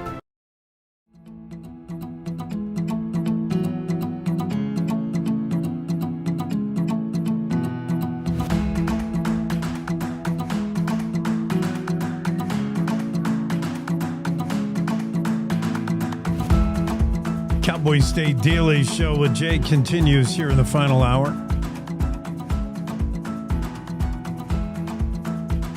Special guests include Abby, the Ask Abby segment coming up. John Wendling will join us as well, one of 5 chosen to get into the Hall of Fame, the Intercollegiate Sports Hall of Fame for UW. Congrats to John Wendling. He'll be here. Renee Jean will be joining us momentarily as well to talk about her stories in the Cowboy State Daily. This is February 27th. And things happened on this day, including the F.E. Warren commences his first period as territorial governor. This one would be brief. President Cleveland would remove him from office in 1886, but it happened on this day in 1885. Governor Kendrick approved a compensation act that provided basically for the establishment of the State Industrial Accident Fund, which would go on to become workers' comp as we know it today. It was born this day in history, 1915, by Governor Kendrick. This day in 1933, Malcolm Wallop, born in New York City. He was a U.S. Senator from Wyoming from 1977 through 1995. This day in 1936, John Meldrum died. He had been Yellowstone's first commissioner, serving in 1894 all the way to 1935. Yellowstone National Park's first commissioner. 1965, this day, Flynn Robinson became the University of Wyoming's leading scorer. And the Worland House was added to the National Registry of Historic Places on this day in 1986. All these things happened on this day in history, February 27th. Let's get into the Zoom room, and this is Renee. Renee, what's happening? Oh, lots of stuff. Always. Always, absolutely. News is always happening. President Trump held his first cabinet meeting yesterday when he talked about a little bit about AI and how power hungry artificial intelligence is and how we are going to have to ramp up our electricity production. That means Wyoming, hey, let's get going, Wyoming. That's good news for us, right? If we want to double or triple electric capacity. Yeah, so Wyoming is the number 3 exporter of energy to other states in the nation. So obviously, if we're going to dramatically increase the size of the electrical grid, Wyoming's probably got to be a part of that. Other than Texas and I think Pennsylvania, no one else is exporting this much energy to other states. And obviously, there's some geographical advantages. Texas has the states that it exports to. Wyoming has states that it exports to. Pennsylvania, you can see they're all pretty separated geographically, makes a nice little centralized triangle that covers the nation. So it could be tremendously exciting if, that's the case. There are some questions, I guess. What exactly was Trump talking about? If you look at Pacific Corp's current estimate for growth in the West in their region, they're estimating they need to grow 3 to 4%. That's larger than expected, but it's certainly not a doubling or tripling of the nation's electrical grid. There was a study out from Columbia University that said we needed to double or triple the size of the grid, but that was based on transitioning completely to renewables and electrifying everything. So if we did that, that's what we would need to do. A big consideration, Senator Cale Case talked a little about this, is if we do start, a massive infrastructure building, it's going to cost money. Who's going to pay for it? Probably ratepayers are going to have a role in that.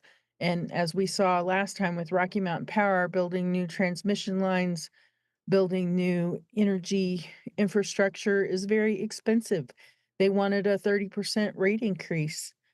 So Senator Case said he hopes that, we think about that part of the equation.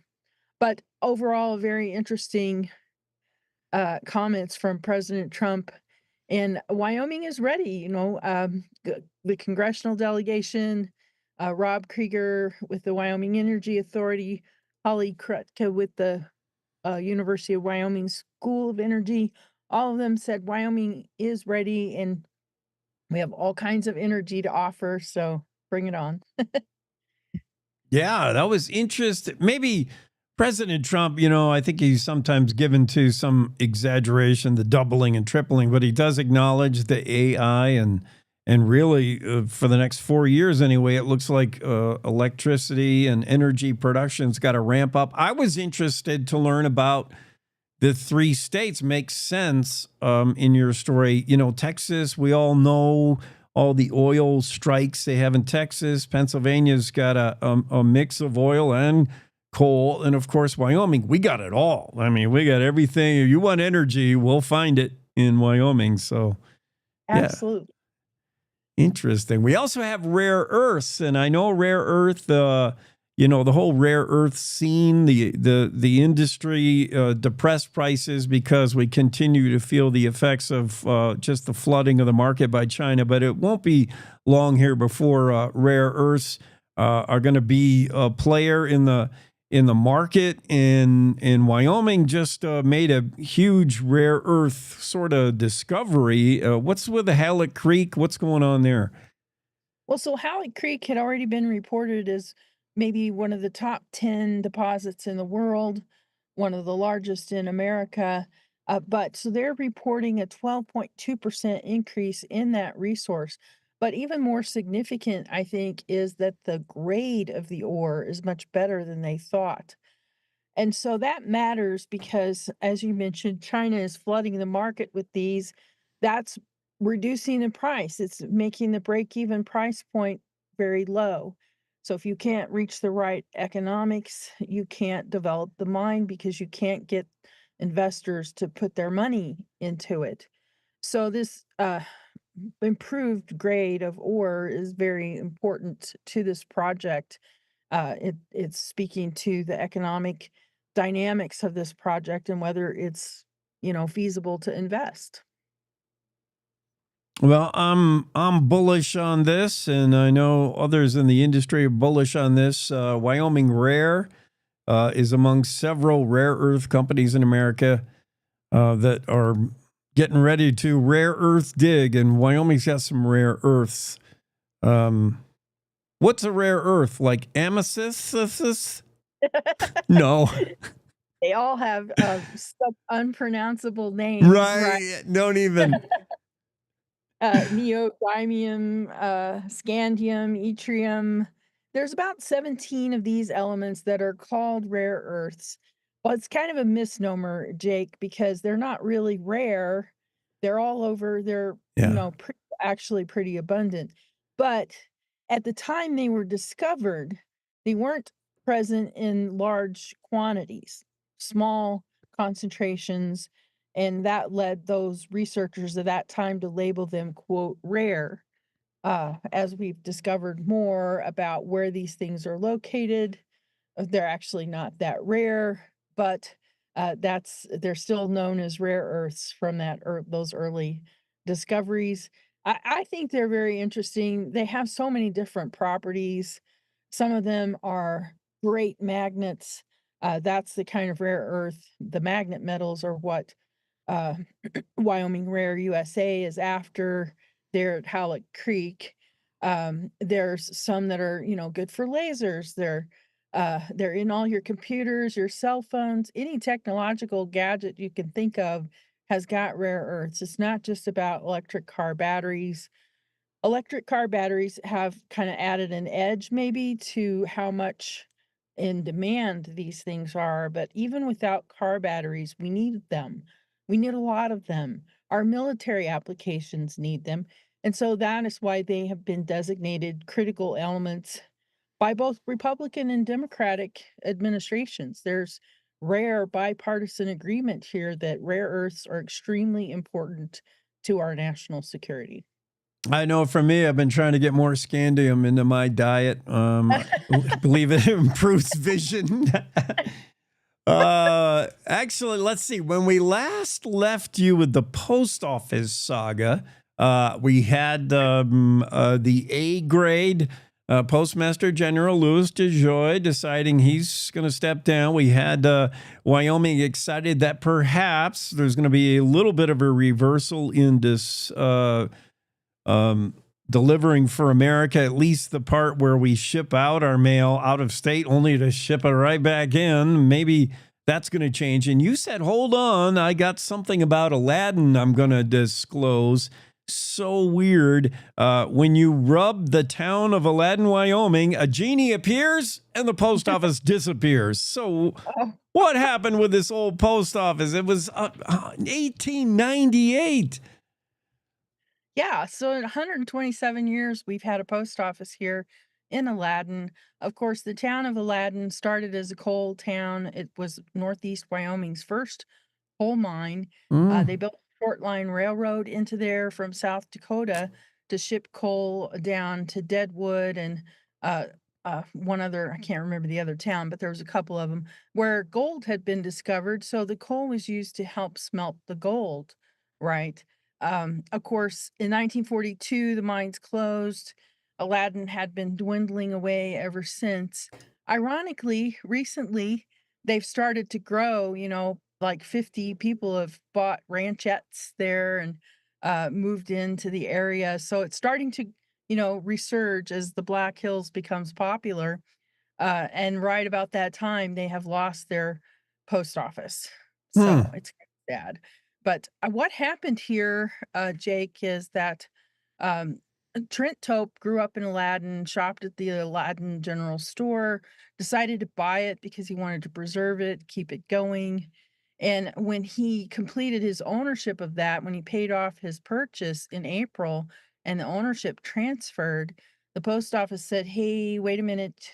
The person who has the postal contract no longer owns the ground underneath. And so that is a breach of contract. So they canceled the contract and they were not interested in renewing it.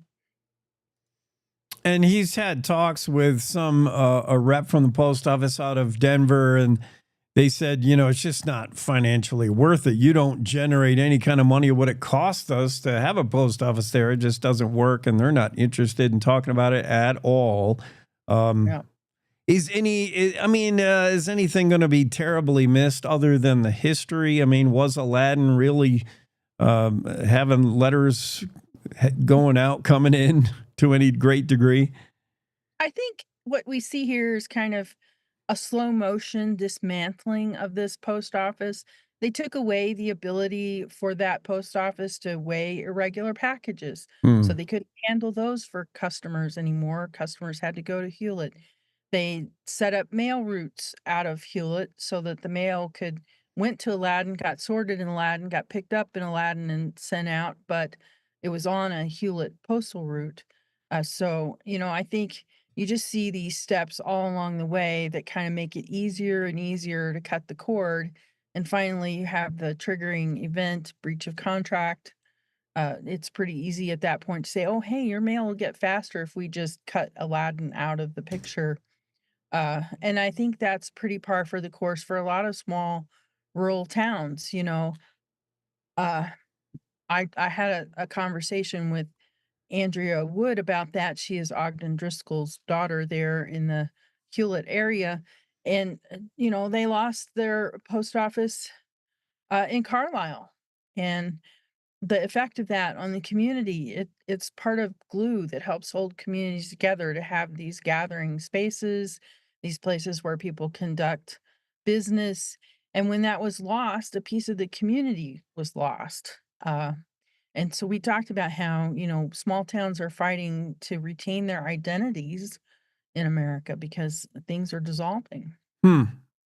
Well, don't tell the Topes that this might be some foreshadowing of Aladdin heading to ghost town territory, although you say there's a resurgence. That whole area, that Black Hills area, is kind of coming back, but it's going to have to do so without the post office. You know what would make a good trivia question for Abby, who's coming up next in our Ask Abby segment, is what is the zip code of Aladdin? Now defunct. Do you happen to know by any chance? Well, no, but I can Google it for you. It's 82710. All right. 82710. Soon to be discontinued. Is it discontinued? When is this going to officially take place? Well, I don't know that it's discontinued. I mean, mail still gets delivered there. People were instructed to put up larger post office, put up mailboxes. Okay. A couple of years ago so that everybody was ready for this change, basically. Okay. That's why I say it was kind of a slow motion. Yeah. One step here, nobody notices. One step there, nobody notices. Kind of thing. Right. Poor Aladdin. We're rooting for you. You still have the oldest general store going, the oldest continuously operating general store. So they can't take that from you. Yeah. Thanks, Renee. Excellent stories. Right. Have a great Thursday. You too. Bye-bye. All right. Renee G with a story about Aladdin losing the post office, but never losing their identity. They'll always be Aladdin, Wyoming to us.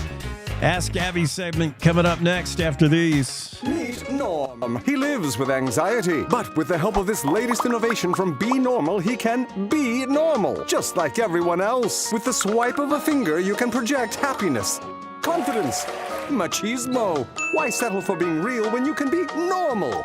The Normal Maker. New from Be Normal. This item doesn't really work because there's no such thing as normal. We're all different. What we like, how our brains work. In fact, 1 in 5 of us live with mental illness. Don't filter who you are. Start by talking to someone you trust. And remember, there is no normal. Nestled between Casper Mountain and the North Platte River, you'll find the heart of Wyoming.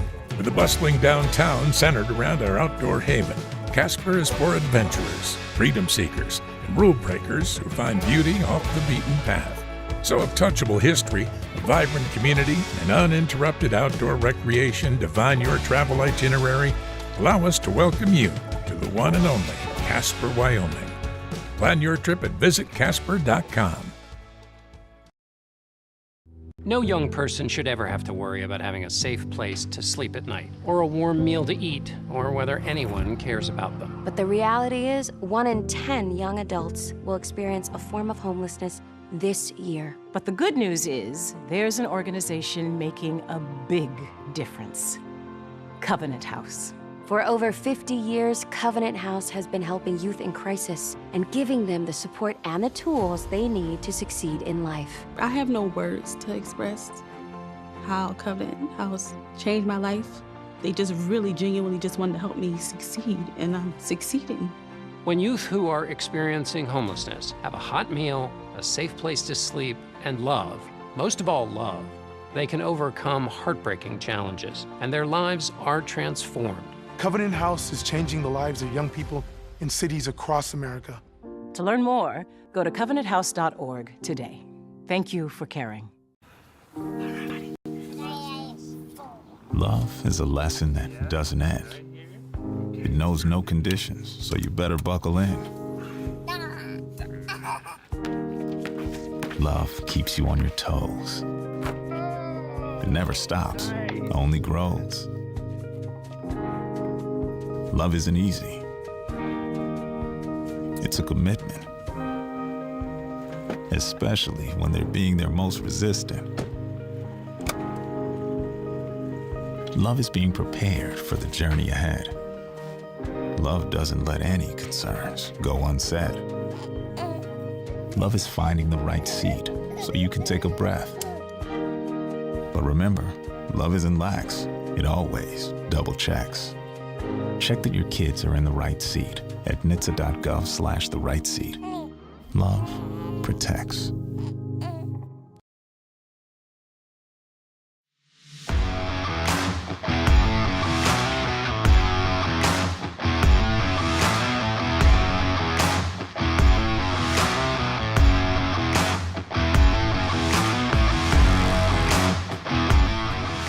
Cowboy State Daily Show with Jake, hour 4 on this Thursday, and it's Ask Abby, our favorite segment. Abby, we got to ask you, how you doing? So great. How are you? I'm doing slightly less than great. Is that mediocre? I feel a little tired, and I have to DJ tonight. There's a big ski party going on. Some outfit from Chicago is in town here in Jackson and skiing, and they want to party it up, party it down tonight. So, well, your hair is partying. I can tell you that. Yeah, I've had the hat on all day today. Yeah. So my hair is ready for this party engagement. You're saying? Yeah, your hair is already partying. Woo! Well, you know who's got some business in the front, party in the back is John Wendling. He was rocking the mullet during his NFL career. Did you know that? John Wendling's before your time, right? No, he's not actually. Oh, okay. I've just aged better. Just kidding. John Wendling is one of the handful being inducted into the Hall of Fame, the Wyoming Intercollegiate Sports Hall of Fame, along with some guy named Josh Allen, But John Wendling, a big-time Rock Springs Tiger football star, went on to hammer more than a few Boise State Broncos from his safety position. Boy, that guy could lay the wood to you, man. He was a hitter, and he was drafted in the 6th round, went to the Bills, Buffalo Bills, our favorite team.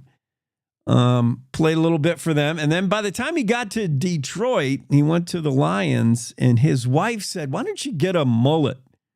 And she was sort of half kidding, half not. And he did, and he wouldn't. And then after she said, like, okay, the mullet looks done, he still rocked the mullet.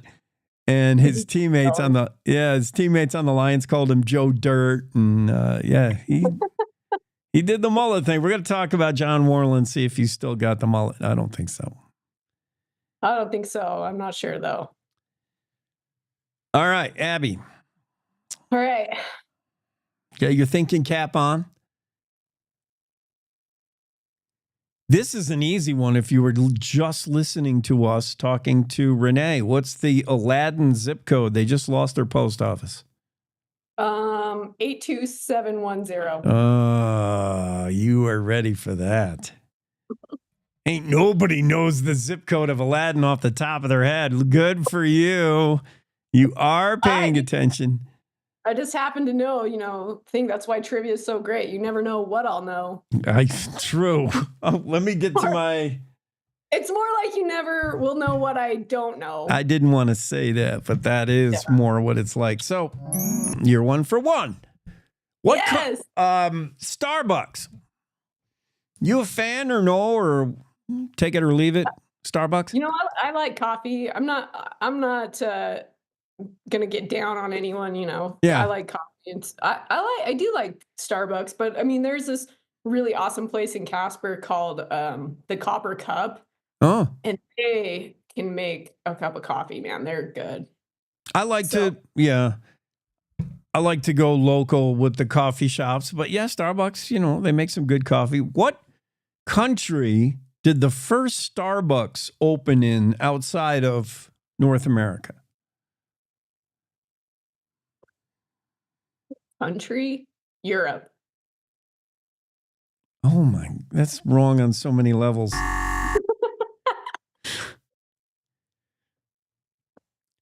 Europe consists of more than one country. I told you geography is not my strong suit. Apparently not. Although, keep that in mind, the whole Europe thing. The answer is Japan. That's a good trivia question. Yeah, that's what I'm saying. Like, we don't have bad trivia questions, only bad answers. What is the tiny piece at the end of your shoelace called? The part that always disintegrates and then you got to burn it and do that deal so you can get it through the hole again. What's that original part called?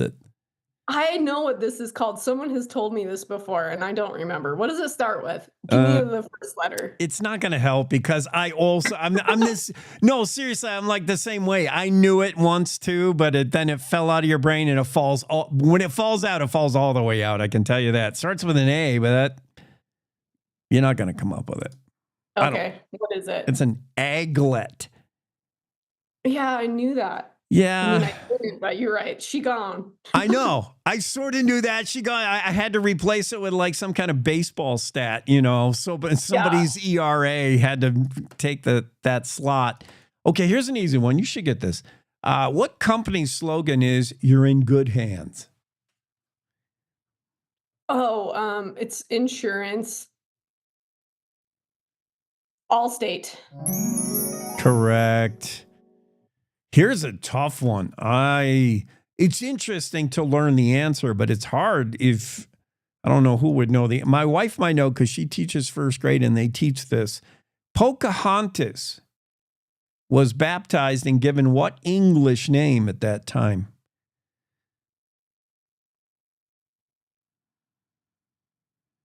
I don't know. I don't know. I don't need the buzzer if I don't know. You're getting the buzzer. It's fun to play the buzzer. Rebecca. Really? Oh, that was mean. Yeah, I know. Well, it's just mean all the things we did to Native Americans. Yeah, true. We really didn't get much of that right. How many seasons of Wheel of Fortune did Pat Sajak host? We'll let you be correct within 1 or 2. 35. That's pretty close. 41. That's a lot, though. That's pretty close. That's good. I think you said once before you're not really a Swiftie. No, what's not the Swiftie. Still, the whole country is obsessed with Taylor Swift. What's her middle name? Leanne. Allison. Oh, sorry for all my friends I let down on that. Yeah, there's a whole legion of Swifties right now that are like shouting at the phone. Oh, it's Dummy. Allison. Taylor Leanne sounds better, in my opinion, but yeah. whatever. Yeah, Taylor Leanne kind of does. What's next? Which country invented or originated the sport of curling? You know that Europe.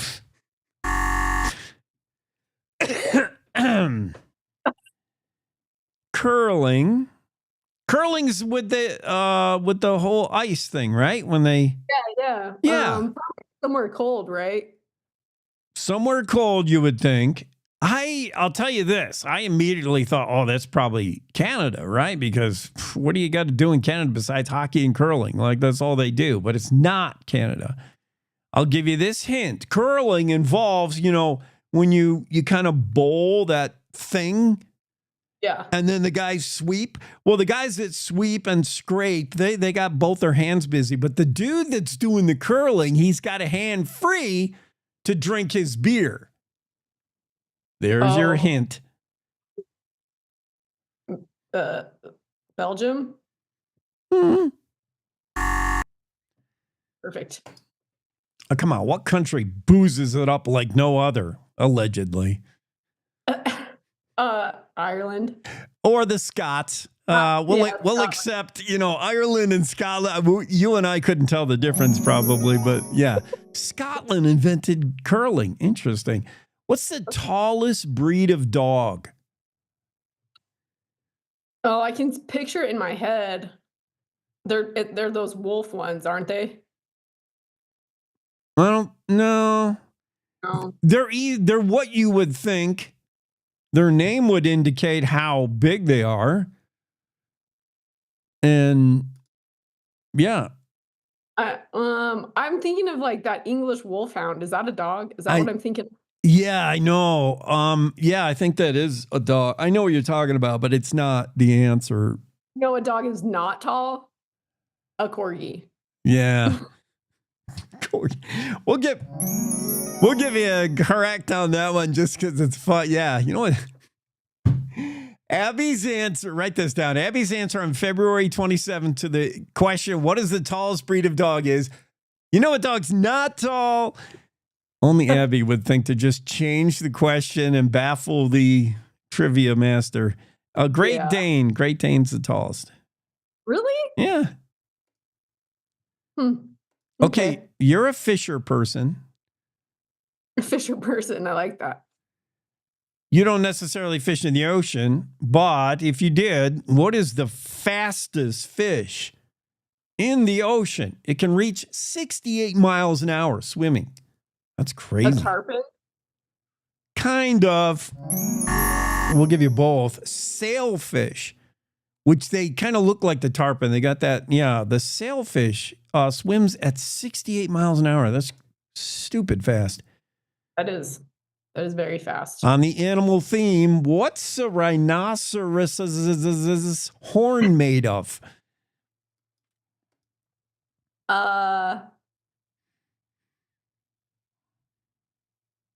What's the rhinoceros's horn made of? Rhinoceros horn. It's made of. I don't know. Sugar and spice and everything nice. That's the answer we were looking for. It's made of hair. Oh, like antelope? Like Antelope? I don't know. Like what? It's just weird. Rhinoceros Animal horn horns made are of made of hair, aren't they? the pronghorn? Yeah. No. Yes. I don't think so. Somebody confirm my All right. allegation. We'll get on the Googler on that one. All right, this one's easy if you think about it. What bird cannot move its eyeballs?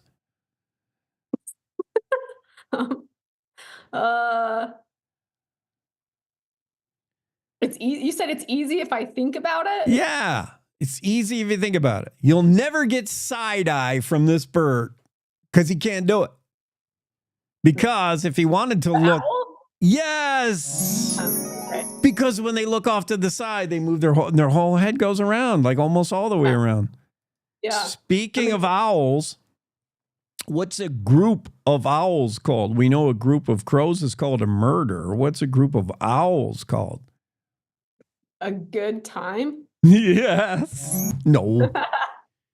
A group of owls is called it's not a flock, but I want to say that. It That is would called, be too I don't easy. know.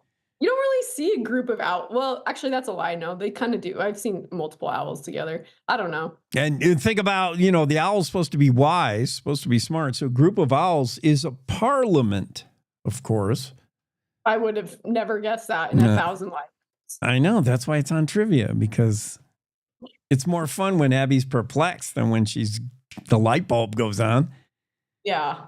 What is the oldest soft drink in America? Coca-Cola. That's would have been my guess, but Dr. Pepper actually beat it out. Dr. Pepper's Really? older than Coke. I don't know that I've ever drank a Dr. Pepper. I love Dr. Pepper. It's got secret ingredients in it. That should probably scare you. In a pinch, this can be used as a substitute for blood plasma. These are getting hard.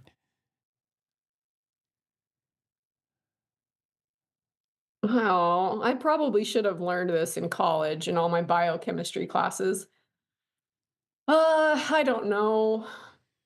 Can I get a hint?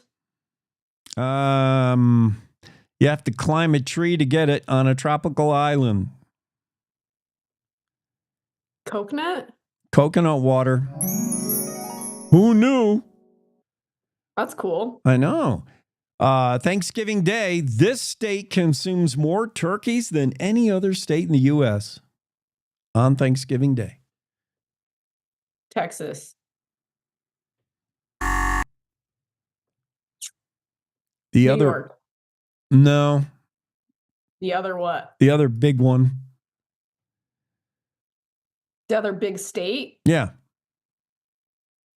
California? yeah.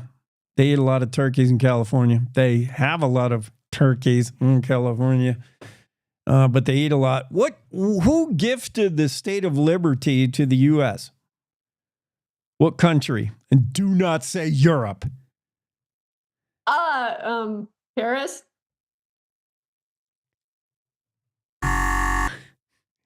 Europe is now a country, and Paris is now a country, according to Abby. Welcome. I mean, you're right, France. France. Oh, this is embarrassing. I am going to do only geography next week because it's more fun that way. It's so good because I don't even remember taking geography if you asked me if I took that in junior high or in high school, I have no idea. No idea.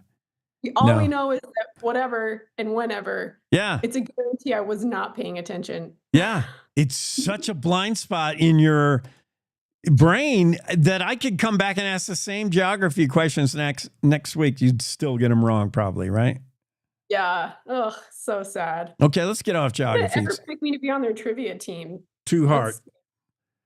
How within a couple of years, how old is the oldest person who ever lived to be that we know of? 109. No, older. Ever to be. 112? It's probably some old Japanese woman. 122. No way. That's pretty old. I don't want to live that long. Here's one you should get if you just think about it for a second. I mean, where are 75% of the world's pineapples grown? It's not a country, it's a state. I'll give you that hint.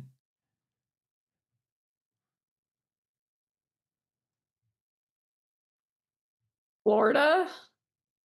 That's a kind of citrus guess because of all the oranges and whatnot, but it's Hawaii. Hawaii.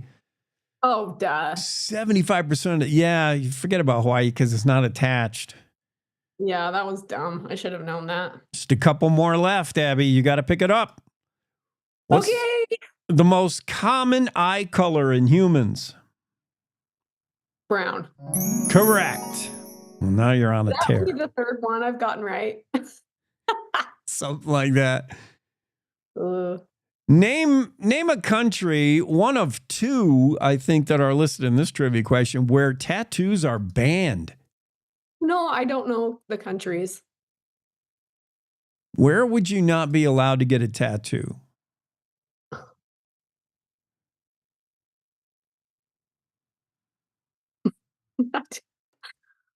I don't know. They're everywhere. What's Like think probably of in the like Middle East. yeah, think of strict country. Where are you not allowed to be a woman? Just kidding, but Yeah. Yeah, somewhere in the Middle East. yeah. All right, we'll give that to you. Iran. Tattoos are not allowed in Iran or Japan. We would have accepted Japan. Okay. Finally, two more. Why did pirates wear earrings?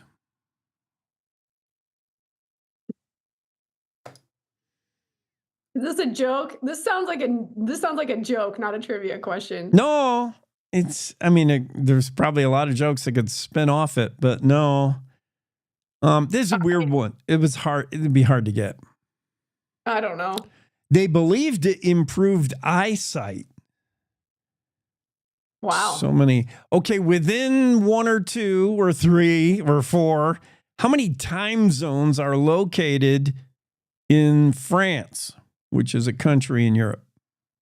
How many time zones in France? France is not, Europe overall is not that big. And the countries in it don't seem that big when you put them inside of the United States. How many time zones are located in France? 3? 12. Can you believe that? No, I don't believe that. But Me neither. We'll have to All right. double check that one. I don't know if I agree with that. Yeah.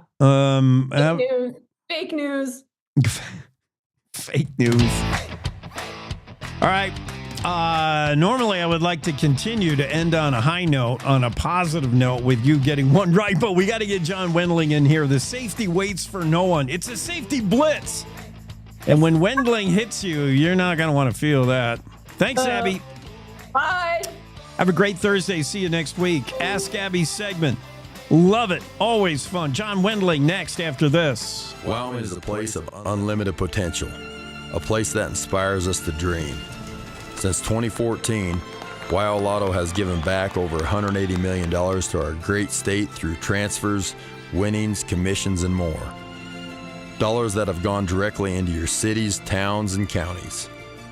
Dollars that have changed lives and set dreams in motion. Thank you, Wyoming, for a legendary 10 years. We can't wait to dream up what's next. What is the Religious Freedom Restoration Act, and why does Wyoming need it? In 1990, the U.S. Supreme Court tried to give government more power to step into the First Amendment religious rights of Americans. That decision concerned so many people that in 1993, Congress passed legislation called the Religious Freedom Restoration Act. That happened in a nearly unanimous bipartisan vote. This legislation simply returned cases on religious freedom to the long-held standard that the Supreme Court had tried to overturn. Since that legislation only applied to the federal government, It was also determined that each state should pass its own laws protecting religious freedom. Since then, 28 other states have passed these kind of laws, and even more have court opinions providing similar protections. Sadly, Wyoming is not one of them. It's time for Wyoming to defend the First Amendment and pass a Wyoming Religious Freedom Restoration Act. When it comes to making plans, you are the best. Those 9 months were also 273 days of planning. What about your daughter's first costume party? It was out of this world. And let's not forget those barbecues you plan in detail for your family and your more vegetarian by the day best friends.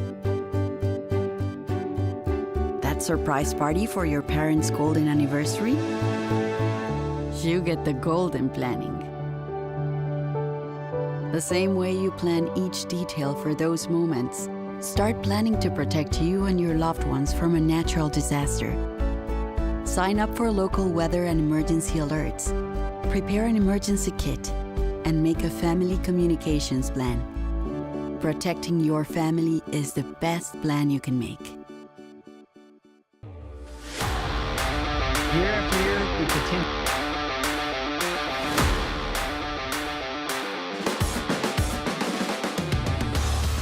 Cowboy State Daily Show with Jake continues into the Zoom room. The hard-hitting safety. When this guy's coming, you best get out the way. He's part of a handful getting voted into the UW Intercollegiate Athletic Hall of Fame. This class includes some dude named Josh Allen. Big fan. We like that guy. And this guy, Joe Dirt, John Wendling. Oh, man. I still remember like yesterday.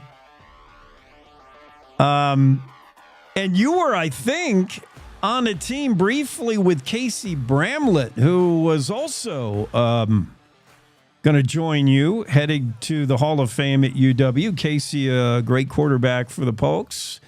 John, welcome to the show. Appreciate you being on. Thanks, Jake. Yeah, appreciate those words. And yeah, so honored to be a part of that class. And yeah, of course, being the likes of Josh Allen, Casey Bramlett, those are, yeah, they're good football players and, you know, bring a lot more to the Wyoming than just their on-field prowess. So yeah, incredible honor. So appreciate it, Jake. Yeah, and it's not just, you know, for many of these players, not just like you said, what they did on the field, not just what they did in Laramie. Josh Allen is going on to be MVP. He's going to win a Super Bowl someday soon as a Bills fan. And you know, back in the day, 6th round draft pick, 184th overall. The Bills were smart enough to see something in you. And you played a career with Buffalo, and then you went to the other side of the Lake Erie and played some for the Detroit Lions, both as safety, but primarily as a special teams gunner, where, I mean, that, to me, that is you in a nutshell. I mean, that was what you were born to do. You were, to me, you are a seek and destroy kind of safety, like a guy who likes to see the field in front of him, figure out where the wreck is happening, and then be there to be the wreck. It just suits your style of play. What was it like to get drafted? What did that feel like? Did you have a sense you would be drafted?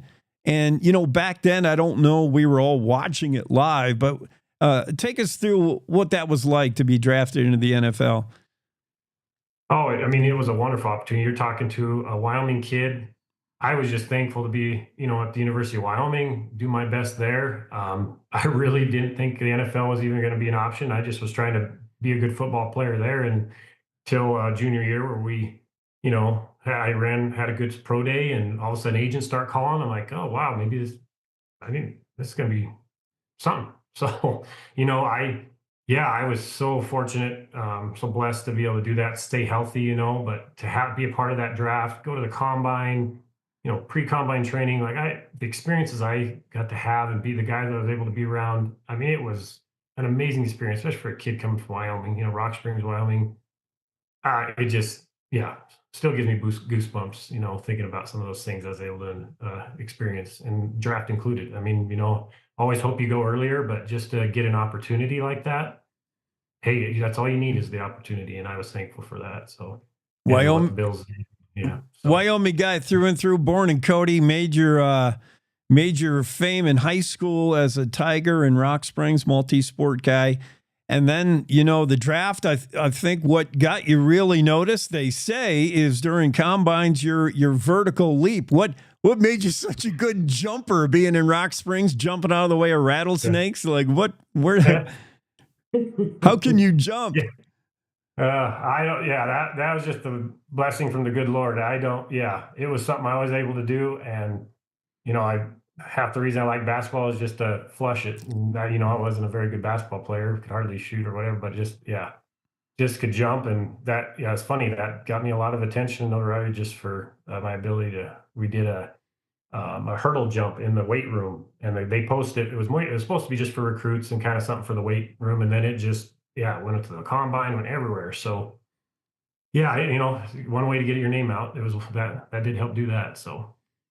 You played football in Laramie for the Cowboys during a time where the Cowboys were, it seems like they've always been known for their defense, except maybe these past few years. I wonder where the defense has gone. But, back in the day, this team has always been so tough to play defensively. That's been the pride of the brown and gold.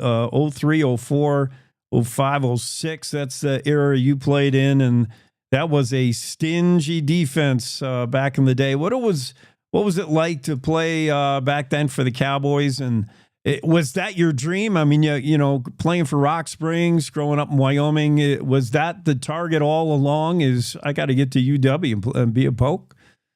Yeah, I mean, it really was. Of course, being my view wasn't real wide, so just going to those games when I was a kid. We lived in Laramie for a little bit, so we were there.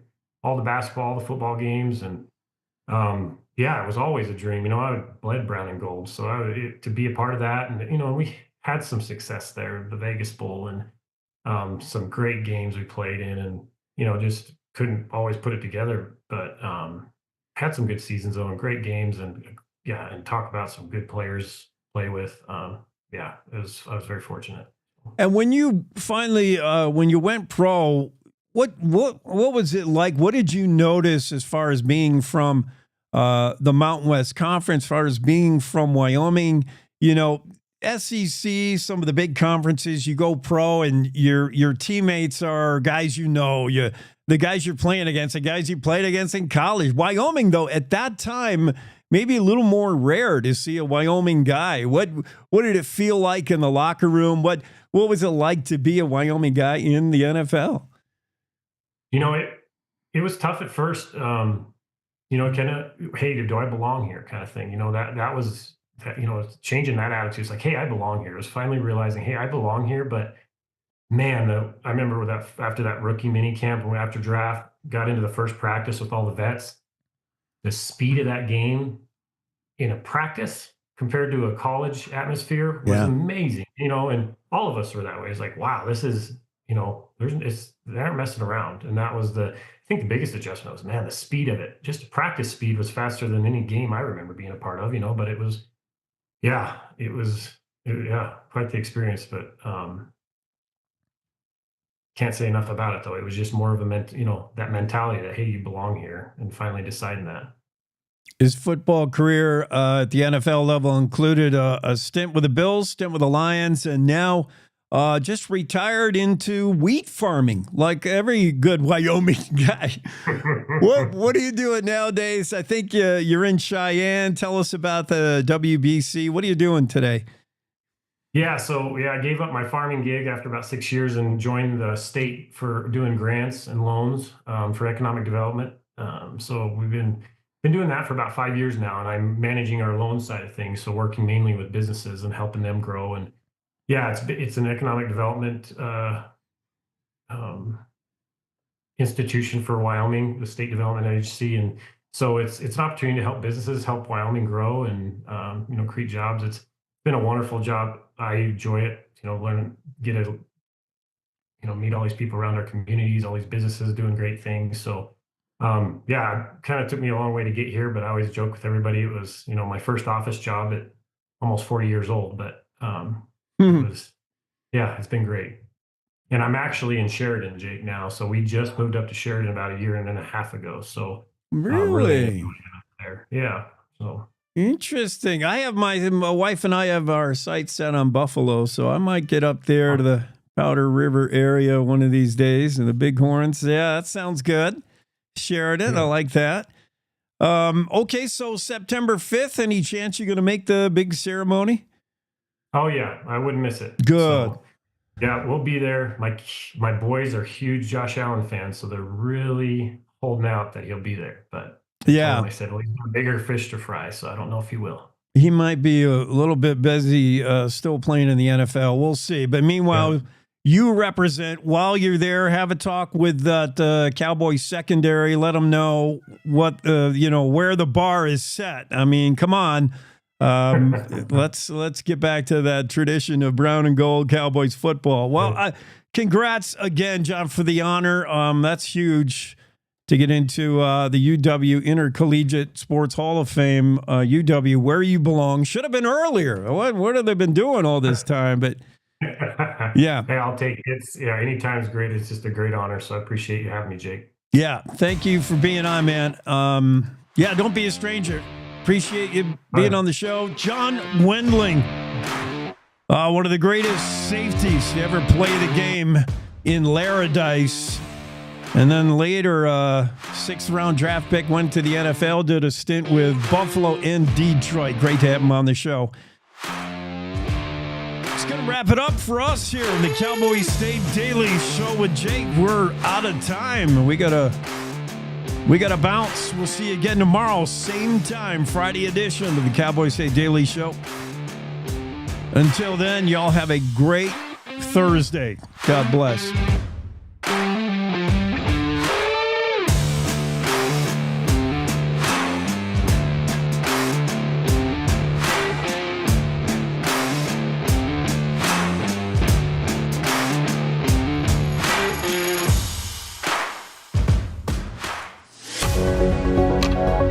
Good morning. This is the Cowboy State Daily Morning Show with Jake. The new way Wyoming wakes up.